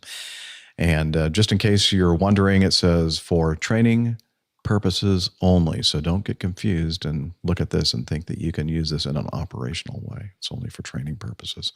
So it has a picture of the T handles and kind of goes into some detail about what happens when you pull the handles. It closes the associated engine bleed air, fuel, and hydraulic shutoff valves. I thought because I think I mentioned at that time that most of the airplanes I've flown, when you pull the fire handle, not only does it shut off fuel, but it also shuts off hydraulics and bleed air usually. So that's what happens here in this jet as well. Then when you rotate the handle, it discharges the fire extinguisher bottles into the associated engine. So, and that's about all the detail that we go into here in this training manual, as far as I can tell. Well, here's a little bit more. The engine fire handle, when it's pulled, it commands the following shutoff valve. We talked about this: fuel shutoff, engine hydraulic, and engine bleed air. Each fire handle is associated with one engine. Okay. Anyway, anything else that's significant here in this? Okay. Nope. Well, thank you so much, Captain and First Lieutenant Craig Pyzik. So is he a captain already? Well, I guess he was a captain, but yeah, I'm not sure if he's presently a captain in the airline-ish world. But I know he's a first lieutenant, and I know he's flying the C-17, and that's great. Man, we've known Craig for years, and we have kind of been like following his career progress quite closely for many years, and we're proud. We're proud of our boy. That's right. Yeah, before he was married, they came to the Wings over Pittsburgh, 2017. Cool. All right. Well, thanks, Craig. They have 2 little girls now. That's cool. All right. We have some audio feedback from APG community member Paul Urachek. And let's see. I have only listened to one of these. I'm not sure what the second one is all about, but let's take a listen. He used SpeakPipe, and you can too if you want. Hi, APG crew. This is Paul in downtown Dubai. That's what all the noise is. I got tons of traffic here. It's all lit up. Looking for food. It's 9:30 at night. Anyway, when I showed them my passport at customs, they gave me a free SIM card that had a whole gig of data on it. I'm like, geez, if I would have known about this, I wouldn't have spent any money pre-buying one. So that was pretty cool, I thought. Okay, aviation related item. I flew in on Polaris class. I did a last minute reservation. I originally had 5 Gulf in Polaris, and with the diligence of a ticketing agent there at the gate, I was able to secure a very last Watch row out for that Polaris car. window seat, 15 Lima. And I got to sit near a gentleman named Russell, who is a freight dog, flies 747s. This is his very last flight coming up out of Dubai to Copenhagen this Sunday. He is retiring, and I gave him all the congratulations that I could. It was such an honor to talk with him. Okay, people, Speedpipe's telling me it's almost that time. Talk to you later. Thanks, everybody. Thank you, Paul. Hey, probably a good idea not to put that SIM card thing in your phone because they might be spying maybe on your communications. I don't know. Watching you. Always watching. Yep. All right. Next installment of Paul Yurachek. Hi, APG crew. This is Paul talking to you from a yacht in downtown Dubai. Huh? I'm touring the harbor right now. Just had lunch on the yacht. They had a delicious spread. So we toured the harbor, and I saw this, looked like a road going into the middle of the harbor. Turns out it is the landing runway for the Skydive Dubai airplanes. And it looks as though the skydivers land right near it somewhere. Anyway, what I found out is here in Dubai right now, you're familiar with the Dubai International Airport. Well, I heard that the airport not to the east, but now to the west of Dubai, called Al Maktoum International Airport, is slated to become the world's largest airport. I don't know when that's going to happen, but after seeing how spread out Dubai is and going to the one side of Dubai and not even seeing the tall skyscrapers in the background on the other side, it doesn't surprise me. This is going to be the world's largest airport. Anyway, Speedpipe's cutting me off again. Thanks a lot, guys. Take care now. Got it. Just almost got the whole darn thing in there. All right. Our roving reporter traveling the world in early retirement, and that was Paul. So, yeah, that was interesting. So maybe the world's largest, probably not the world's busiest, but I could be wrong about that. I don't know. Atlanta's been holding that position for quite some time. Yeah, largest could be geographically, could be all kinds of different things. Yeah, but that's pretty cool. Thanks, Paul, for the update. And I guess we can continue on here with some feedback from Mario Barbosa. And he is saying, hello, Mario Barbosa. I'm messing up his name now because I think he actually compliments me for saying it correctly, and now I can't say it right. He's here again from Marietta, originally from Brazil. Just wanted to cover 2 things here. First, I wanted to thank so much Dr. Steph for reading my feedback about the Berlin Marathon. Played for some friends, and they loved it and subscribed to the podcast. By the way, you pronounced my name. Oh, maybe he's complimenting Steph and not me. Pronouncing his name perfectly. Okay. Secondly, I want to say how amazing Captain Jeff is. Well, thank you, Mario. Oh, wait. No, I didn't read the whole sentence. Second, I wanted to say how amazing Captain Jeff was in the Farol de Poeso podcast. That was a Brazilian aviation podcast I was on. I've heard you in many podcasts talking about yourself going on and on and on. But this one was the most, I added that part, but this one was the most detailed and interesting I've ever heard. It made me somehow proud to have met you and be a part of your community created by such an amazing person. And even more, listening all that from a podcast from my home country. Please, everyone, go listen to it. It was amazing. Thank you, Muriel. I appreciate that.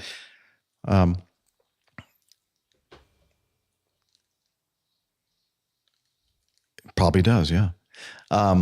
Waiting for the next Atlanta meetup. Thanks a lot. Keep up the wonderful work. And again, that's Mario Barbosa in Marietta, Georgia. Yeah, we had a great meetup. I don't know if I met him at both of the PDK. Was it the 57th Fighter Group? I think is the restaurant / bar that's right there on the airport. That's where you flew in today, right? Yeah, I've actually eaten there too. It's very good. Yeah. That's where I was, PDK. Yeah. Ah. Yeah, Captain Nixon. indeed I have. All right. Very good. Hope to have another Atlanta meetup. Maybe we'll go back to the 57th Fighter Group and do it again. Great place. All right.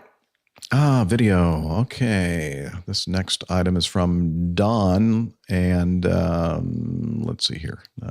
President. Video. No, I don't want an extra camera. My bad. Hit the wrong button. Video file. And boom. Open. Okay. So if you'll hit it at the correct time, Liz, I'm going to go ahead and read the piece of feedback from Don. Hi, guys. Not sure if I've sent this before, but just in case you haven't seen it, it's very funny. And this is from Facebook.com. He says, love the show. Don, who is a 1955 Cessna 180 owner and soon to be instrument pilot. All right. It's good.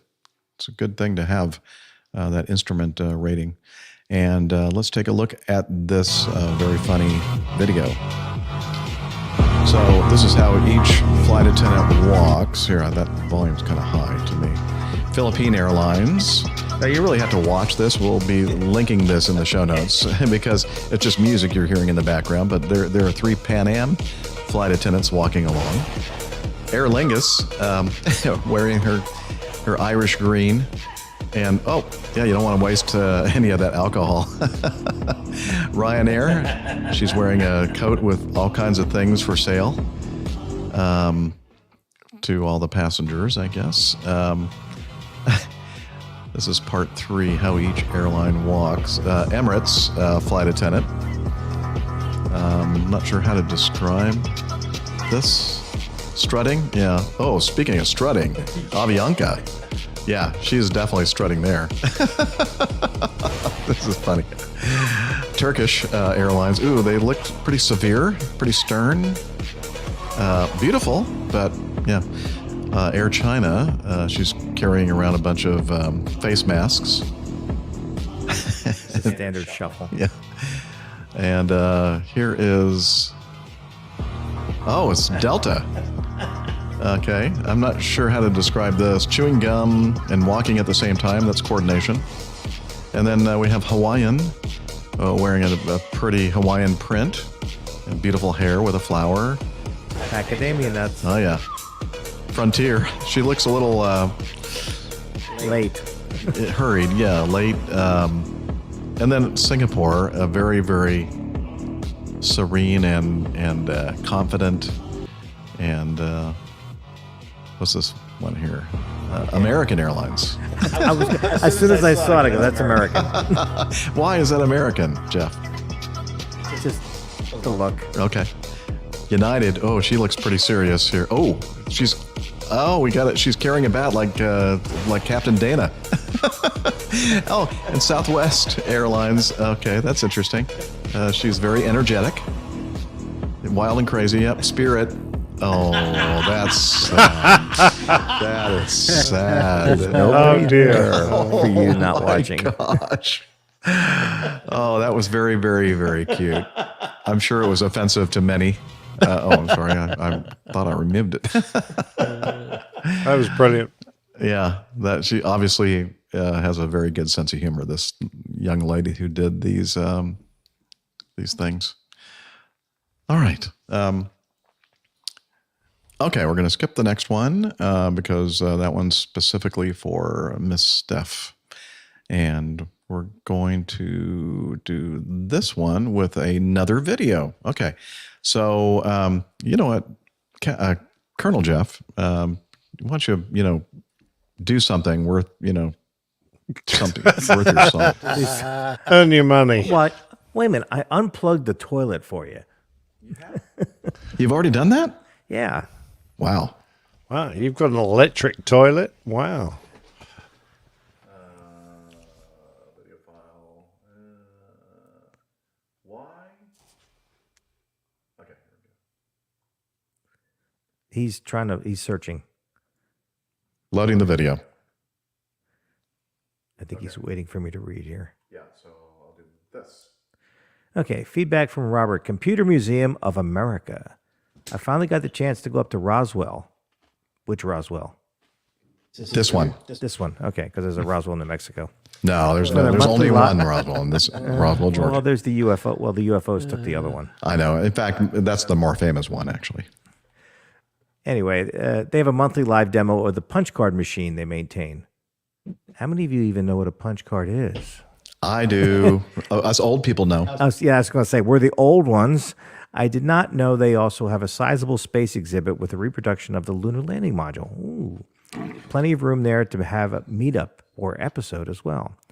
And they've got a website, computermuseumofamerica.org/exhibits.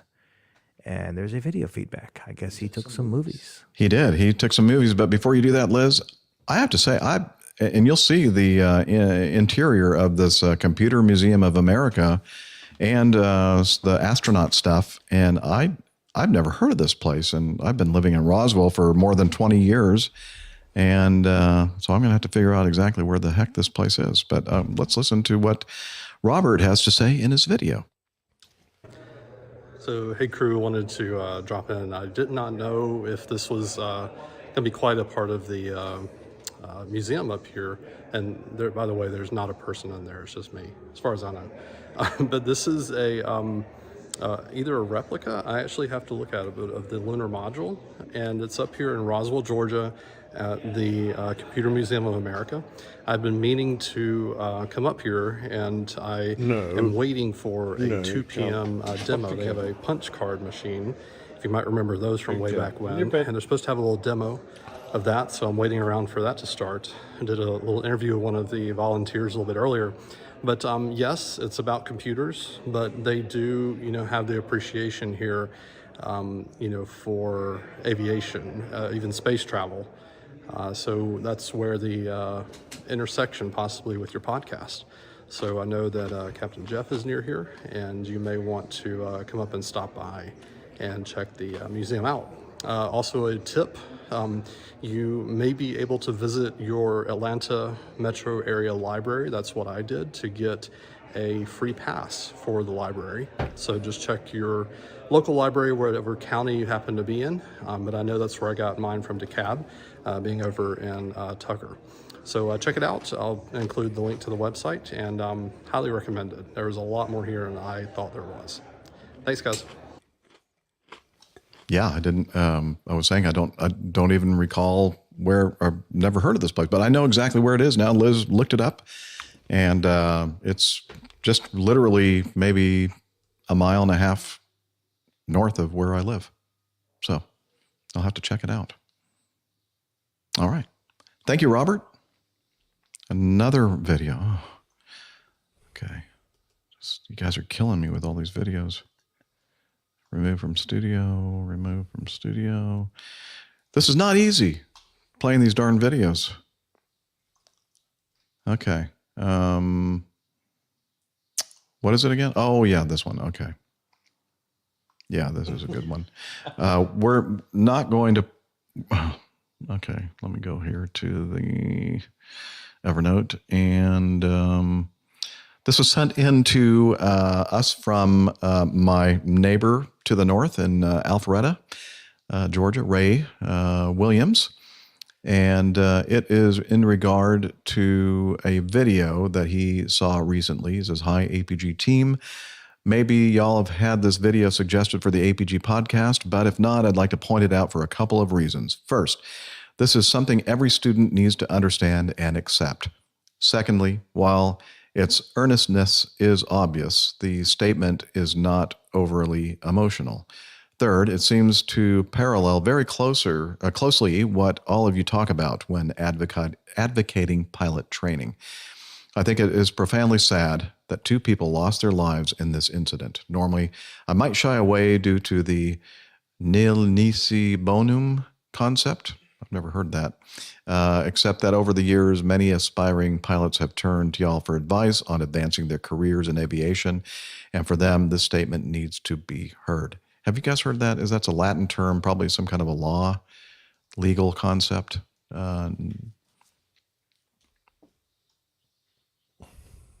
Oh, okay. Yeah, don't speak ill of the dead, yes. Okay. Well, in this well thought out council, I believe there is a good deal of advice for people going through the training for their licenses or advancements. It underlines the concept that the basis of the training is a mentor/pupil relationship, and if, due to personality conflicts, this cannot be established, it's perfectly okay, maybe imperative, to step back and look for an instructor that can positively interact with one's learning style. Thanks, as always, for y'all's work in promoting aviation. Regards, Ray Williams, your neighbor to the north in Alpharetta, Georgia. And so now I'm just going to play a little bit. This is not the shortest video, but is definitely worth watching the entire video because this guy's a very good speaker. He's very passionate about what he's saying, and it's just good stuff. So we're going to just play a little snippet at the beginning, and at some point we'll go ahead and stop, and then you can watch the rest on your own time. Down everything I want to say about this topic right here. It is worded. This is Josh Flowers. He's a flight instructor, Aviation 101 Productions. Very intentionally and very carefully. I don't want to go off script while I am trying to convey these points because 1, I don't think I will end up conveying the message that I want to, and 2, I am very passionate about this topic, and I will probably end up saying something at some point that's out of context and that I ultimately don't mean. So I'm going to stick to just reading this. If this is the first time you're seeing one of my videos, I'm Josh. I'm a pilot and flight instructor. I have a burning passion for aviation and just as much a passion for filmmaking. I started making aviation YouTube videos in 2010, and as I have grown up and matured alongside my content, I've made it my mission to showcase safe practices while sharing the beauty this world has to offer through the lens of a camera. I make a firm point to not drift from that mission in creating content, but I will divert from my normal format here for a few moments. Accidents in general aviation seem like they're becoming more and more common. Whether they truly are increasing in frequency or we're just hearing about them more easily through social media, we'd have to dig through NTSB's data to derive an educated answer on that.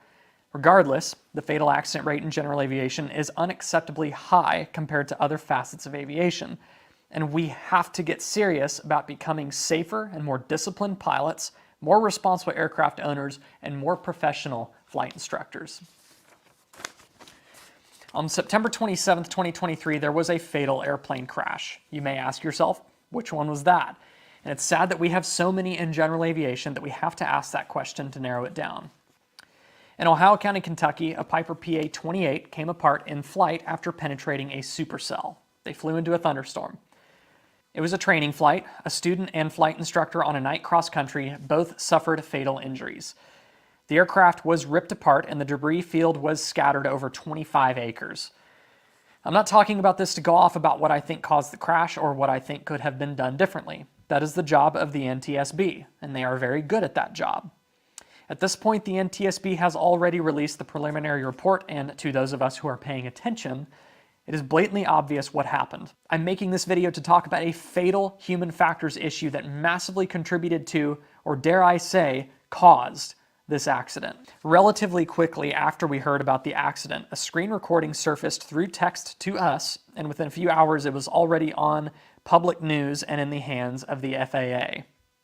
The screen recording is of the flight instructor's Snapchat. He was taking photos and videos before and during the accident flight that revealed a dynamic between him and the student pilot that broke my heart and frankly made my blood absolutely boil. First is video of the CFI shaking his head in disappointment, and then he flips the camera to show the student pilot slowly going through his pre-flight inspection with what appears to be a checklist and a flashlight in his hand. And the caption reads, quote, "Me and this student would not get along if he was my full-time student. I've seen faster at the Special Olympics." Next clip is a video of the CFI tapping his fingers on the fuselage as the student appears to be getting the cockpit ready for this night cross country. Caption reads, quote, "I don't have to be up at 4:30 a.m. or nothing. Let's take our sweet ass time and have a conversation instead of getting this 3-hour flight done." Next clip is of the takeoff. Caption reads, quote, "This is going to be a long 3-hour flight with Forrest Gump Jr. Let me tell you this, he is not still the smartest in his class." A clip showing the cruise portion of the flight followed by a photo leads us to the next caption, which reads, quote, 1.6 hours into the flight of me giving it to him straight. Forrest says, "I don't mind you being hard on me. I know I need it." Me thinking to myself, did you really think I cared if you minded? Okay, I'm going to stop it right there because it's hard to believe that it could possibly get any worse, but it does.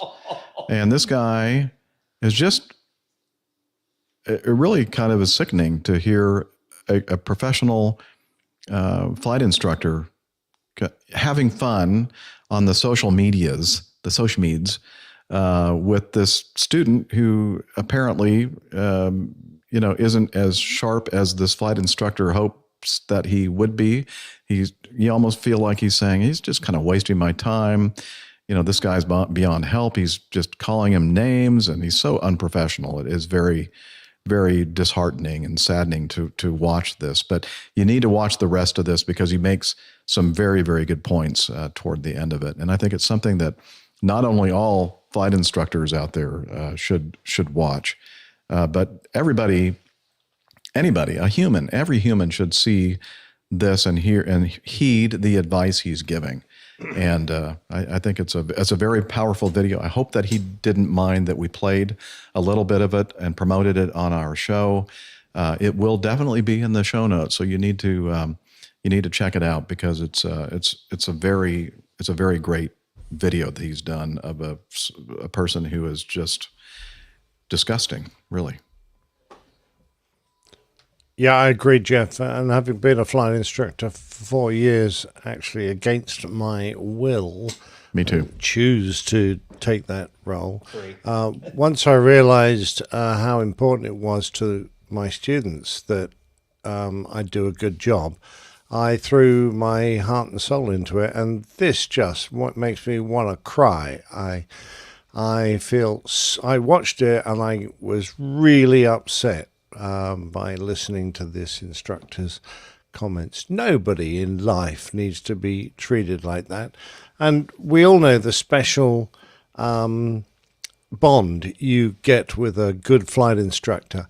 And this was the absolute opposite of that. And your words when you say you're disgusted, I agree 100%. And I think it's just a huge reminder to us of the qualities you need to be a good, safe and effective flight instructor. I think the more people who see this, the better, quite honestly. I would venture a guess that not too many of this guy's students continue or even pass. I mean, like you said, Nick, there is a way to do it, and that was the total extreme of how I'm sure you went about it and how I went about it when I was an instructor in the service. I mean, because you have to be positive with them. You can't make it a negative learning experience. No, And you can completely destroy a student. Yeah, you can't destroy his self-esteem or anything like that. You can't put him in a hole and expect him to dig himself out when you don't even give him a shovel. Yeah, exactly right. Yeah. I too was a flight instructor for 4 years in the U.S. Air Force, basic jet training. So I dealt with a lot of folks that were new to this whole flying airplanes thing, and helping them along. And as I mentioned several times on the show, every problem student that I ended up having to deal with, I managed to get them through it and on to advanced jet training. But one of the things that he said in this video really hit me pretty hard, and it's something that I did. And he said, as an instructor pilot or instructor or somebody mentoring people, you should request some feedback from them and to help you analyze how you are doing as an instructor and how you are coming across as an instructor, and maybe some possible things that you're doing wrong or could improve upon and that kind of thing. And let me tell you what, I did that. My first 3 students, and I've talked about it on the show before, my first 3 students, before they were crossing over to the T-38, I sat them down and said, give me some good feedback. And at first I was devastated because I was thinking, man, that was like the worst thing I could possibly do is have them give it to me straight. But they did. And I'm so thankful that they did, because at first my initial reaction was defensive, and actually, honestly, I was hurt. What happened to our camera there? Did you not want to look at me anymore, Colonel Jeff? No, it's like the camera just on its own. It just drifted away and Jeff has disappeared. I mean, I looked up. I didn't even. We both looked up, and I'm the only one in the frame. It's like, wait a minute, where'd Jeff go? Okay, it's this stupid thing that does auto tracking, and for some reason it decided. Well, it obviously centers on the more attractive of the two. Obviously, it likes beauty. Okay, yeah, right. That's what happened. Wow. I know. Oh my gosh. Oh, let's talk about hurt. Ooh. So I was glad it went that way. Yeah. So I think we got I didn't think these cameras were, animate objects and well, they are AI driven. Yeah. Oh yeah, that's true. They are. Anyway, I have feelings too, camera. Anyway, so I was actually, it was devastating to hear what they had to say about my instruction style, but as I said, I'm so glad that I asked them, because after thinking about it for a while and kind of stewing and crying a little bit, not really, but feeling pretty bad about it, I said, that took a lot of guts for them to do that, and maybe I should heed what they were the advice that they were trying to give me. And so I took their advice and I changed my style of instruction, and it was, I think for the better. I became a very, very good instructor pilot because of that feedback that I solicited from them. And so he mentions that in his video, that's what we should do. And I'm thinking, yeah, I did that, but be careful because it hurts. Just like doing a podcast or any kind of a creative venture. When you get negative feedback, thankfully we here at the Airline Pilot Guy Show get very, very little negative feedback. Well, yeah, Liz is saying never. So don't let that she's lying. She just was snickering there all of a sudden. But we don't really get a lot of, trust me. I just know that there are a lot of podcasts in this world where they get a lot. Oh, that gesture thing is doing. I know. Okay, I forgot to turn the gestures off. That's what's happening. I'm using my hands, and it's going nuts on me here. Okay, boom. There we go. Anyway, what was I saying? I know a lot of podcasters that and they've shared with me, getting negative feedback and how hurtful it is. I mean, it's like slapping you in the face, and really makes you feel bad. And then after a while, the hurt kind of wears off, and then you kind of realize that the people that are giving you bad feedback or bad, some of them care, but a lot of them just are the kind of people that they feel better by making you feel bad. So you kind of take it with a grain of salt, basically. But as I said, we're very fortunate here. We get very, very little negative feedback. The only negative feedback that I get is every time I do a show and Liz is talking to me in the talkback channel, and that's Neil Landworm says anybody who makes it to the end is too tired to write feedback. That's the reason why we do a 3-hour show. So yeah, good point. Well done, Jeff. That was a great tactic when you dreamt that one up. Tim Van Ram says probably should have asked your students to join the coffee fund before asking for feedback. I didn't have the coffee fund back then. Anyway, so I'm sorry. I didn't mean to go on and on about that. Yeah, thank you very much, Ray, for sending in that video. And it really, really is. If you haven't seen it, you definitely need to take the 6 minutes or whatever it is. It's not super long, but it's really impactful. A lot to think about. Yeah. And so thank you, sir, for sending that in. And I'm hoping that others out there will get something from it in a positive way. Indeed. Oh, we still have more? I thought that was going to be it. Well, how long have we been going? Oh, okay. 2. Oh, okay. Well, let's go ahead and push through and wipe out all the feedback so that Liz gets all upset. This feedback from Giles. Good morning. I guess it was morning when he wrote this. I'd be interested. Let me see if I can read words here. I'd be interested to get your take on this Wall Street Journal article. I've copied and pasted the article below the link just in case you can't get through the paywall. Yeah, thank you very much for that, Giles. There are some companies out there that, unless you're a subscriber, you can't access their articles. And the title of this is Your Pilot Has a New Job and a Bigger Plane to Fly. The industry battle for pilots has jolted the slow, methodical career progress to which they were accustomed. Regulators and industry officials are monitoring potential safety risks. Airlines' hiring binge has suddenly thrust many pilots behind the controls of different, bigger planes than they are used to flying.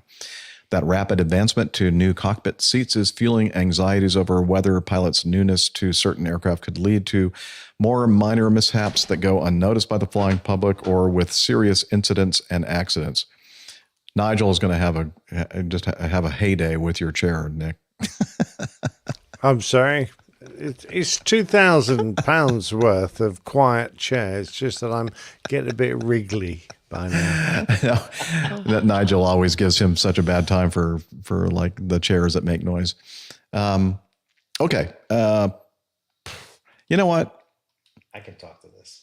Oh, can you? Okay. Go ahead.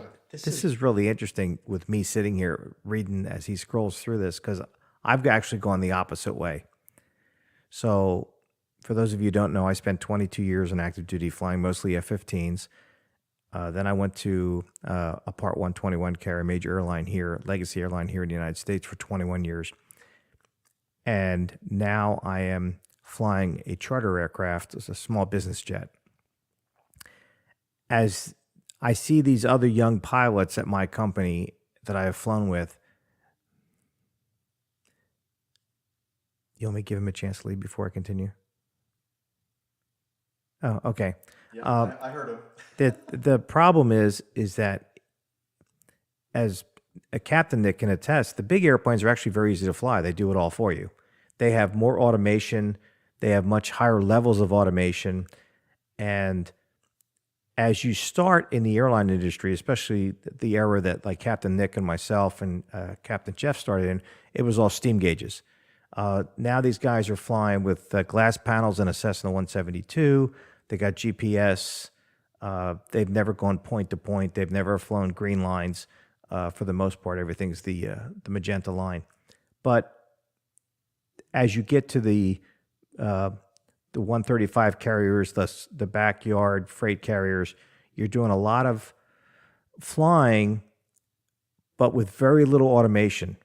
99% of the biz jets out there don't have auto throttles. Some of them don't even have autopilots. When you hit the toga buttons on every business jet I've flown, the 3 that I've been checked out on, it's a generic display. Whereas at the 121 carrier, it depends what mode you're in. If you're doing a go-around, it gives you a go-around display. If you're in a wind shear, it gives you a wind shear display. If you get an EGP terrain warning, it gives you a terrain warning display. So it's all different. They have wind shear. They have predictive wind shear. They have active wind shear. There's so many other toys so they're actually safer. And as you get more and more senior, the airplanes get easier and easier to fly. There's more knowledge you have to know because the systems are more complicated. But the actual flying and safety is better. It's easier to understand. It's easier to deal with. Compounding things like the hydraulic system we talked about earlier. with the dual hydraulic failure. That can, those situations happen. But there's even more backups on the big airplane than there are on the small airplanes. One of the hardest things for me to get into when I got into the business world was how simple the business jets were. I kept on looking for all the bells and whistles I had at the airline, and it wasn't there. So in a way, I kind of disagree with the article, because I think you'll find guys almost relieved to find that it's actually easier to move up in the airlines than it is to go backwards. One of the biggest lessons I was told by a buddy of mine who went from, like I did, airlines to charter, is how difficult the schoolhouse was. He almost walked out because it was so hard compared to anything else he'd done before. And this is a guy who had like 30 years at a legacy airline.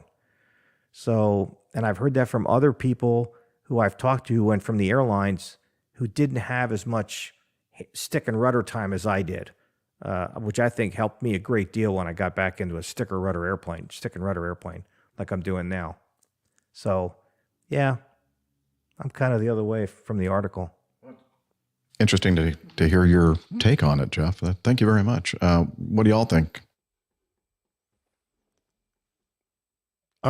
Just from my point of view, I was going to say a lot of it is just statistics, because if you are going to replace a large number of experienced pilots with guys coming in at the bottom of the business, the experience level is going to be diluted, and that is going to lead to issues. You're going to end up promoting people with less experience, and they're probably going to be in a situation where they're perhaps still learning a new type of aircraft and also shouldering the responsibilities of being a new captain. They don't have the backup of those 8-10-year first officers that are used to kick around the place and waiting their turn to go up, because they carried a wealth of experience in their heads and knew the airline and the aircraft backwards. So there's obviously a difference there, but you can mitigate. It's like any threat you look at when you're in aviation. You can mitigate it all just by adopting a really sound training system. Everybody who gets promoted is going to be inexperienced for a while until they get the hang of it. And yet you can normally cope with that. The average pilot will be able to cope with that and proceed and learn on the job until they, that bucket of luck is replaced by a bucket of experience. So I don't necessarily agree with the premise that, just because you've got junior pilots or less experienced pilots coming through, they're any less able, because anyone who's done a solid command course and come out of it, even just on the average level, is going to be very well prepared to sit in the left-hand seat and do their job. The same applies to junior pilots coming up. There's absolutely nothing wrong with it. Good Lord, the regional airlines cope with this all the time and always have. They're traditionally always dealing with young and inexperienced crews and pushing them forward, and they don't have a vastly different accident rate to anybody else. So, no, I think so long as your training system is robust, this is a situation that should be safe. Yeah, I think back to when we were all brand new military officers, military pilots, and like how much experience did we really have at that point? And think about the airplanes, how expensive these airplanes were and how sophisticated and complicated those airplanes were to fly. And we were in our 20s. We were in our maybe even early 20s. I remember sitting across from a guy out in the middle of the Pacific Ocean in C-141, and he was, I think, maybe 26, and I think I was 23. And I'm thinking, I can't believe they're actually letting us fly this airplane, the two of us together. I mean, this is crazy.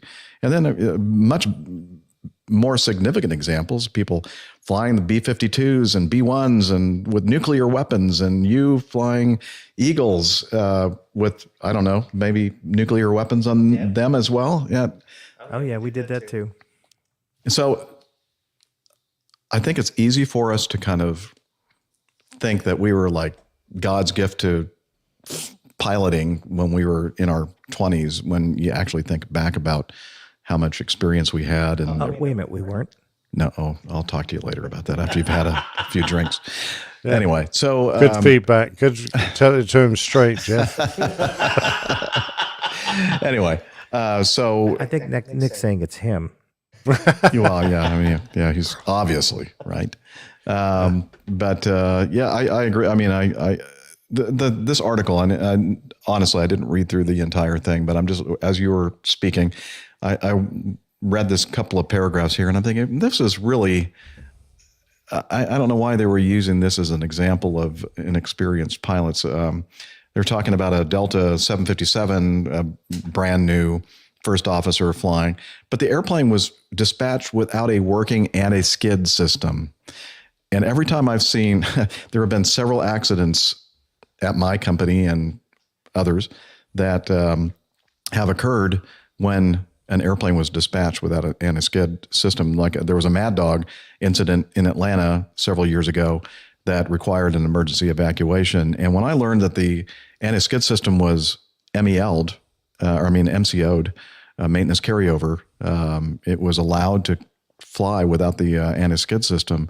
I'm thinking, what? I didn't even think they could do that. And in fact, only a few months earlier, that was a restriction that they could not do that without fixing it. You couldn't actually fly a revenue flight with passengers if your anti-skid system was not operative. And so it was not a surprise at all to me that this occurred. And then they're showing in this article from the Wall Street Journal about the 757, the wheels locked up, plane touched down, some of its tires blew, landing gear caught fire, blah, blah, blah. And I'm thinking, yeah, but the anti-skid system, I mean, and then they continue. That's a terrible example. Yeah, it is. Horrible example. But it might be because I don't know who wrote this. I'm thinking that maybe these journalists aren't pilots or don't have experience in our world of airline flying and military flying. I don't know. But yeah, so I'm not sure this is our take is we're not too concerned with the rapid ascent in people's careers and as far as seniority and changing you airplanes. can look at, the 3 training academies we have represented here, Nick's airline, Jeff's, and mine. And you look back at the training you went through from initial hiring through your captain upgrade, through transitions from airplane to airplane. And it's in-depth and strenuous. There's there's no slack given. And I can tell you it's that way in the charter business too. It's very demanding. And it's, believe it or not, it's even faster. There's not as many systems to cover, but it's a fire hose. There's no days off like you had at the airlines. So it's intense training and it's demanding training. So as you move up, yes, it gets easier not systems wise, but flying wise. But you put anybody in some of these situations, whether it's the most experienced captain or the most junior officer, you're going to have issues. So I kind of disagree with the whole, like you said, Nick, it's statistics, and you can make statistics say what you want. You can, and I think they're just picking things out here, like this 7.5 incident. So, yeah. All right. Camacho, you need to leave. Thanks for being here again this week. And say goodbye to everybody or your fond farewells. It was good talking to everybody again. We'll talk to you hopefully shortly here. All right. Good seeing you, Nick. Right. See you. Yep. Cheers, Nick. Bye. Yeah, we're going to be wrapping this thing up very, very shortly as well. One more item in the feedback here from Duncan. Hi, Captain Nick and APG crew. Oh, all right. Yeah, this guy knows who's in charge. I heard this podcast the other day, and I thought I need a pay rise. Yeah, if well, I'm in charge. yeah. Well, you have to talk to the board of directors. I Again? heard. Yeah, it's a weekly thing. I heard this podcast the other day and thought some of the community might find it interesting. Well, the UK-based parts of the community, at least. Tim Peake tells of his journey through school, not university, then via the Army Air Corps into flight testing and up to becoming the second British astronaut. Bonus points if you can name the first. Can you name the first, Captain Nick? I couldn't have named the second. I can't name any of them. I'm really joking. No, I can't name the first. Oh, I was going to be very impressed. It was probably a dog or something, was it, or a monkey? I don't know. I know you can hardly swing a cat in the U.S. without hitting an astronaut. Why would we swing cats? That's why God gave them tails. Ah, okay. That's horrible. It's Colonel Jeff at airlinepilotguy.com. Who? Helen? Like a female astronaut? Oh, yeah. She was the first? Wow. She was a cosmonaut. Oh, she was but she was British, but she was a cosmonaut. Yeah. She flew with the Russians. Interesting. Okay. Well, he says, as I know you can hardly swing a cat in the U.S. without hitting an astronaut, but they're pretty rare in the U.K. So I thought I'd share this interesting story.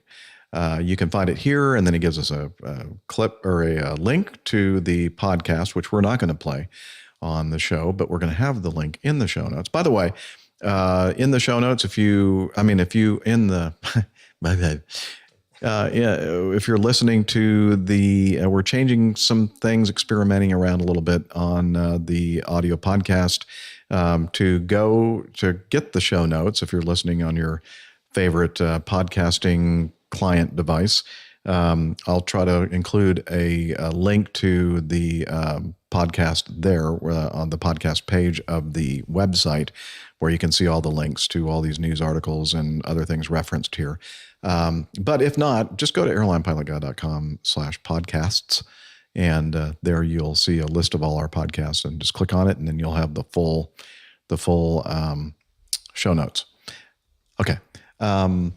Anyway, so he concludes, happy landings, Duncan, your friendly Cologne-based regulator. Oh, regulator. Uh-oh. Got to be careful. They're listening. He obviously smells nice if he wears cologne. Yeah, he probably does. Well done, Duncan. That was good. Yeah, very good. Thank you, Duncan. And truthfully, I had not heard of the first British astronaut. It was a quick Google required. Well, we all knew that. Oh, come on. I mean, you didn't fool me. I don't know. Maybe you fooled the rest of them. Yeah. All right. Very good. So it's now time for us to kind of wrap this thing up. First thing we're going to do is point to the website, airlinepilotguy.com. Lots of stuff there to check out. Do it as soon as you can. And we're also on social media. And Nick is going to tell us all about that. Yeah, sure. On Facebook, look for Airline Pilot Guy, all one word. On Twitter, we're at APG Crew. And on the Instagrams, we're just APG Crew. That we are. And we're also on Slack. And the guy that's responsible for that is Hillel. And I think he's... Hillel? Do you hear him in the show? Oh, yeah. Hello. There he goes. Slack. All right, that's okay. Come over here. Tell us about Slack. APG listeners, please join us on our Slack team. Slack is a communication, coordination, and sharing platform that works on your mobile, laptop, or browser. On Slack, we share news and ideas. We suggest episode and Plain Tales topics. We plan events and meetups. To get into the Slack team, please email me at slack@airlinepilotguy.com. That's SLACK, Sierra Lima Alpha Charlie Kilo @airlinepilotguy.com, or send me a tweet with your preferred email address to @Hillel, and I'll send you an invitation. That's Hillel, spelled Hotel India 11 Echo 1, and see you in Slack. Thanks a lot, Hillel. Jeff, would What? you loose on my back again? No, I have company. I'm not doing it either. Sorry. Well, one of you could take the front, the other one does the back. Oh, TMI. All right. Anyway, so we thank Hillel for managing the Slack team. And me, as far as social media goes, I'm hardly ever on it unless I'm required to be. I don't like it. Anyway, so with that, well, Jeff, tell us anything new that you're going to be kind of engaging in here anytime soon, or? I'm enjoying. Nope. I just muted myself. I'm sorry. I'm enjoying the being semi-retired. This has been more of like a hobby for me. It's not about the money because I have enough to retire on. It just, they make us retire at 65 and I went, no, that's too young. So, but it's fun because I'm still instructing a little bit with the young guys I'm flying with, because you recognize that the 135 is just a bump in the road before they get to the major carriers. And these guys are getting hired out from under us faster than we can keep them. So it's a constant turnover. And I'm just enjoying my grandkids who live close by, and being semi-retired. I'm going to do this for a couple more years and just enjoying the ride. I've always wanted to be a pilot since I was 7, and I'm just continuing to do it. So it's a hobby. Cool. Well, so glad that you were able to join us today on the show. I am thrilled to be here. Awesome. And I'm in the other group of people approaching 65 that just can't wait to not fly anymore and get on with my life and do other things. So that's cool. But it's probably close to about a 50-50 kind of a split, I think. Yeah, we're just representative of that right here. All right. So with that, we're going to wish you, before we go, yes, we have to thank Liz. Otherwise, she'll hurt me if I don't. And so we got to find the applause. Where is it? It's like right here, I'm sure. Yep. There it is. Thanks very much. Thank you, Liz, for all the work. You're I mean, she welcome. does a heck of a lot of work. I mean, I'm not just saying it. She really does. And that whip does hurt when we forget to acknowledge her. So Thank you, Jeff. I just wanted to mention something quickly before you wrap up. I think we were going to mention again Micah and Brian's meetup in Largo, Florida. Yeah, we were. Because it's, I believe, this coming weekend at I can't remember. It's a pizza place in Largo. It's my pizza place, I think, or something, or your pizza place. No, it's your pizza place. Oh, it's not yours. my Okay. pizza place. It's your pizza place. It'll be in the show notes. Right. And by the time the show gets out, it may be already have occurred. It may have already occurred. I think Just it's on in the case. 11th, Saturday, I think is when they're doing their meetup in Largo, which is in the Tampa, or actually closer to St. Petersburg, that part of the Tampa, St. Petersburg area. So Great. Anyway. Thank you. My pleasure. All right, beautiful. And with that, we're going to wish you all clear skies, unlimited visibility, and tailwinds. Take care, and God bless. Bye, everybody. See you next time. In a year or two for me. Somebody wake up Captain Nick. So Micah's sorry about that. got the details there on the screen of their There you meetup. go. There's Man Micah with it's your pizza shop in Largo. See, I got that right. I didn't know the time. Sorry, Micah. 4 p.m. local Sunday, time. not Saturday, Sunday. Oh, it's Sunday. Yeah. Shoot. Oh, There well. you go. Anyway. They get an that's extra great. day. That's Yeah. cool. Excellent. Sunday night, the 12th. Okay. Sorry about that, Micah. Turn off your recorder there, Jeff. Yes, Now, ma'am. Show titles. I've got a few suggestions. Of course, the chat room may have some. Camera Shy Airbus. We had a Camera Shy Airbus. Okay. Which one We was had- that one?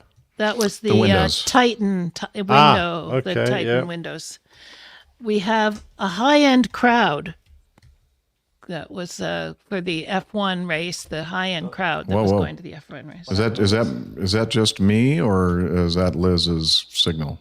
Oh, she just froze. No, it's you. Must be Liz. No, it's you, because she's fine here. Am I frozen? Am I Really? still frozen?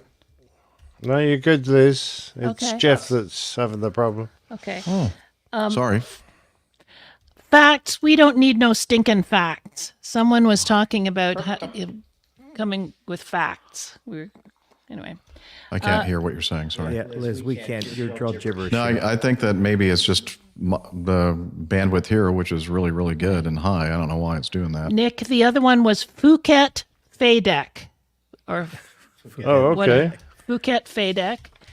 And I think there was one more. That was it. Oh no. The other one was the odd flight attendants. Remember you're talking about the odd flight attendants didn't get injured on odd flight attendants. So yeah. I've decided which one I'm going to do. It's none of those, by the way. Okay. All right. All right. Okay. Well, so why is it I hear Nick perfectly fine, but we couldn't hear Liz? I don't know. You still can't hear me? Is there someone on the border with a pair of scissors? I don't know. Could be. It's a Canada thing. Yeah, I think so. Could be. Perhaps they're taxing the border a bit more. Anyway, Nick's got his cover art sorted out. Well, so what kind of a title are we going to go for there, Nick? The first British astronaut. I could do a really good funny one with that. Good. I don't know. Okay. Wow. Cool. So Jeff right now is seeing. Look at the speeds here. There's no reason for us to have any issues. 260 down and 260 up. Well, that's due to a local provider, isn't it? So it could be somewhere a bit further down the stream. Yeah. Anyway, you're still not hearing me, Jeff? You still? No, we hear you fine. Oh, yeah, okay. you were gone for about a minute. You froze, but you were getting, you were chirping like a bird. Okay. But apparently it was just for us. It was a very pretty bird. Okay, everybody. Right. Thanks for being with us. We'll say goodbye. See you next time. Bye. Cheers. Bye. Bye. Bye, everybody.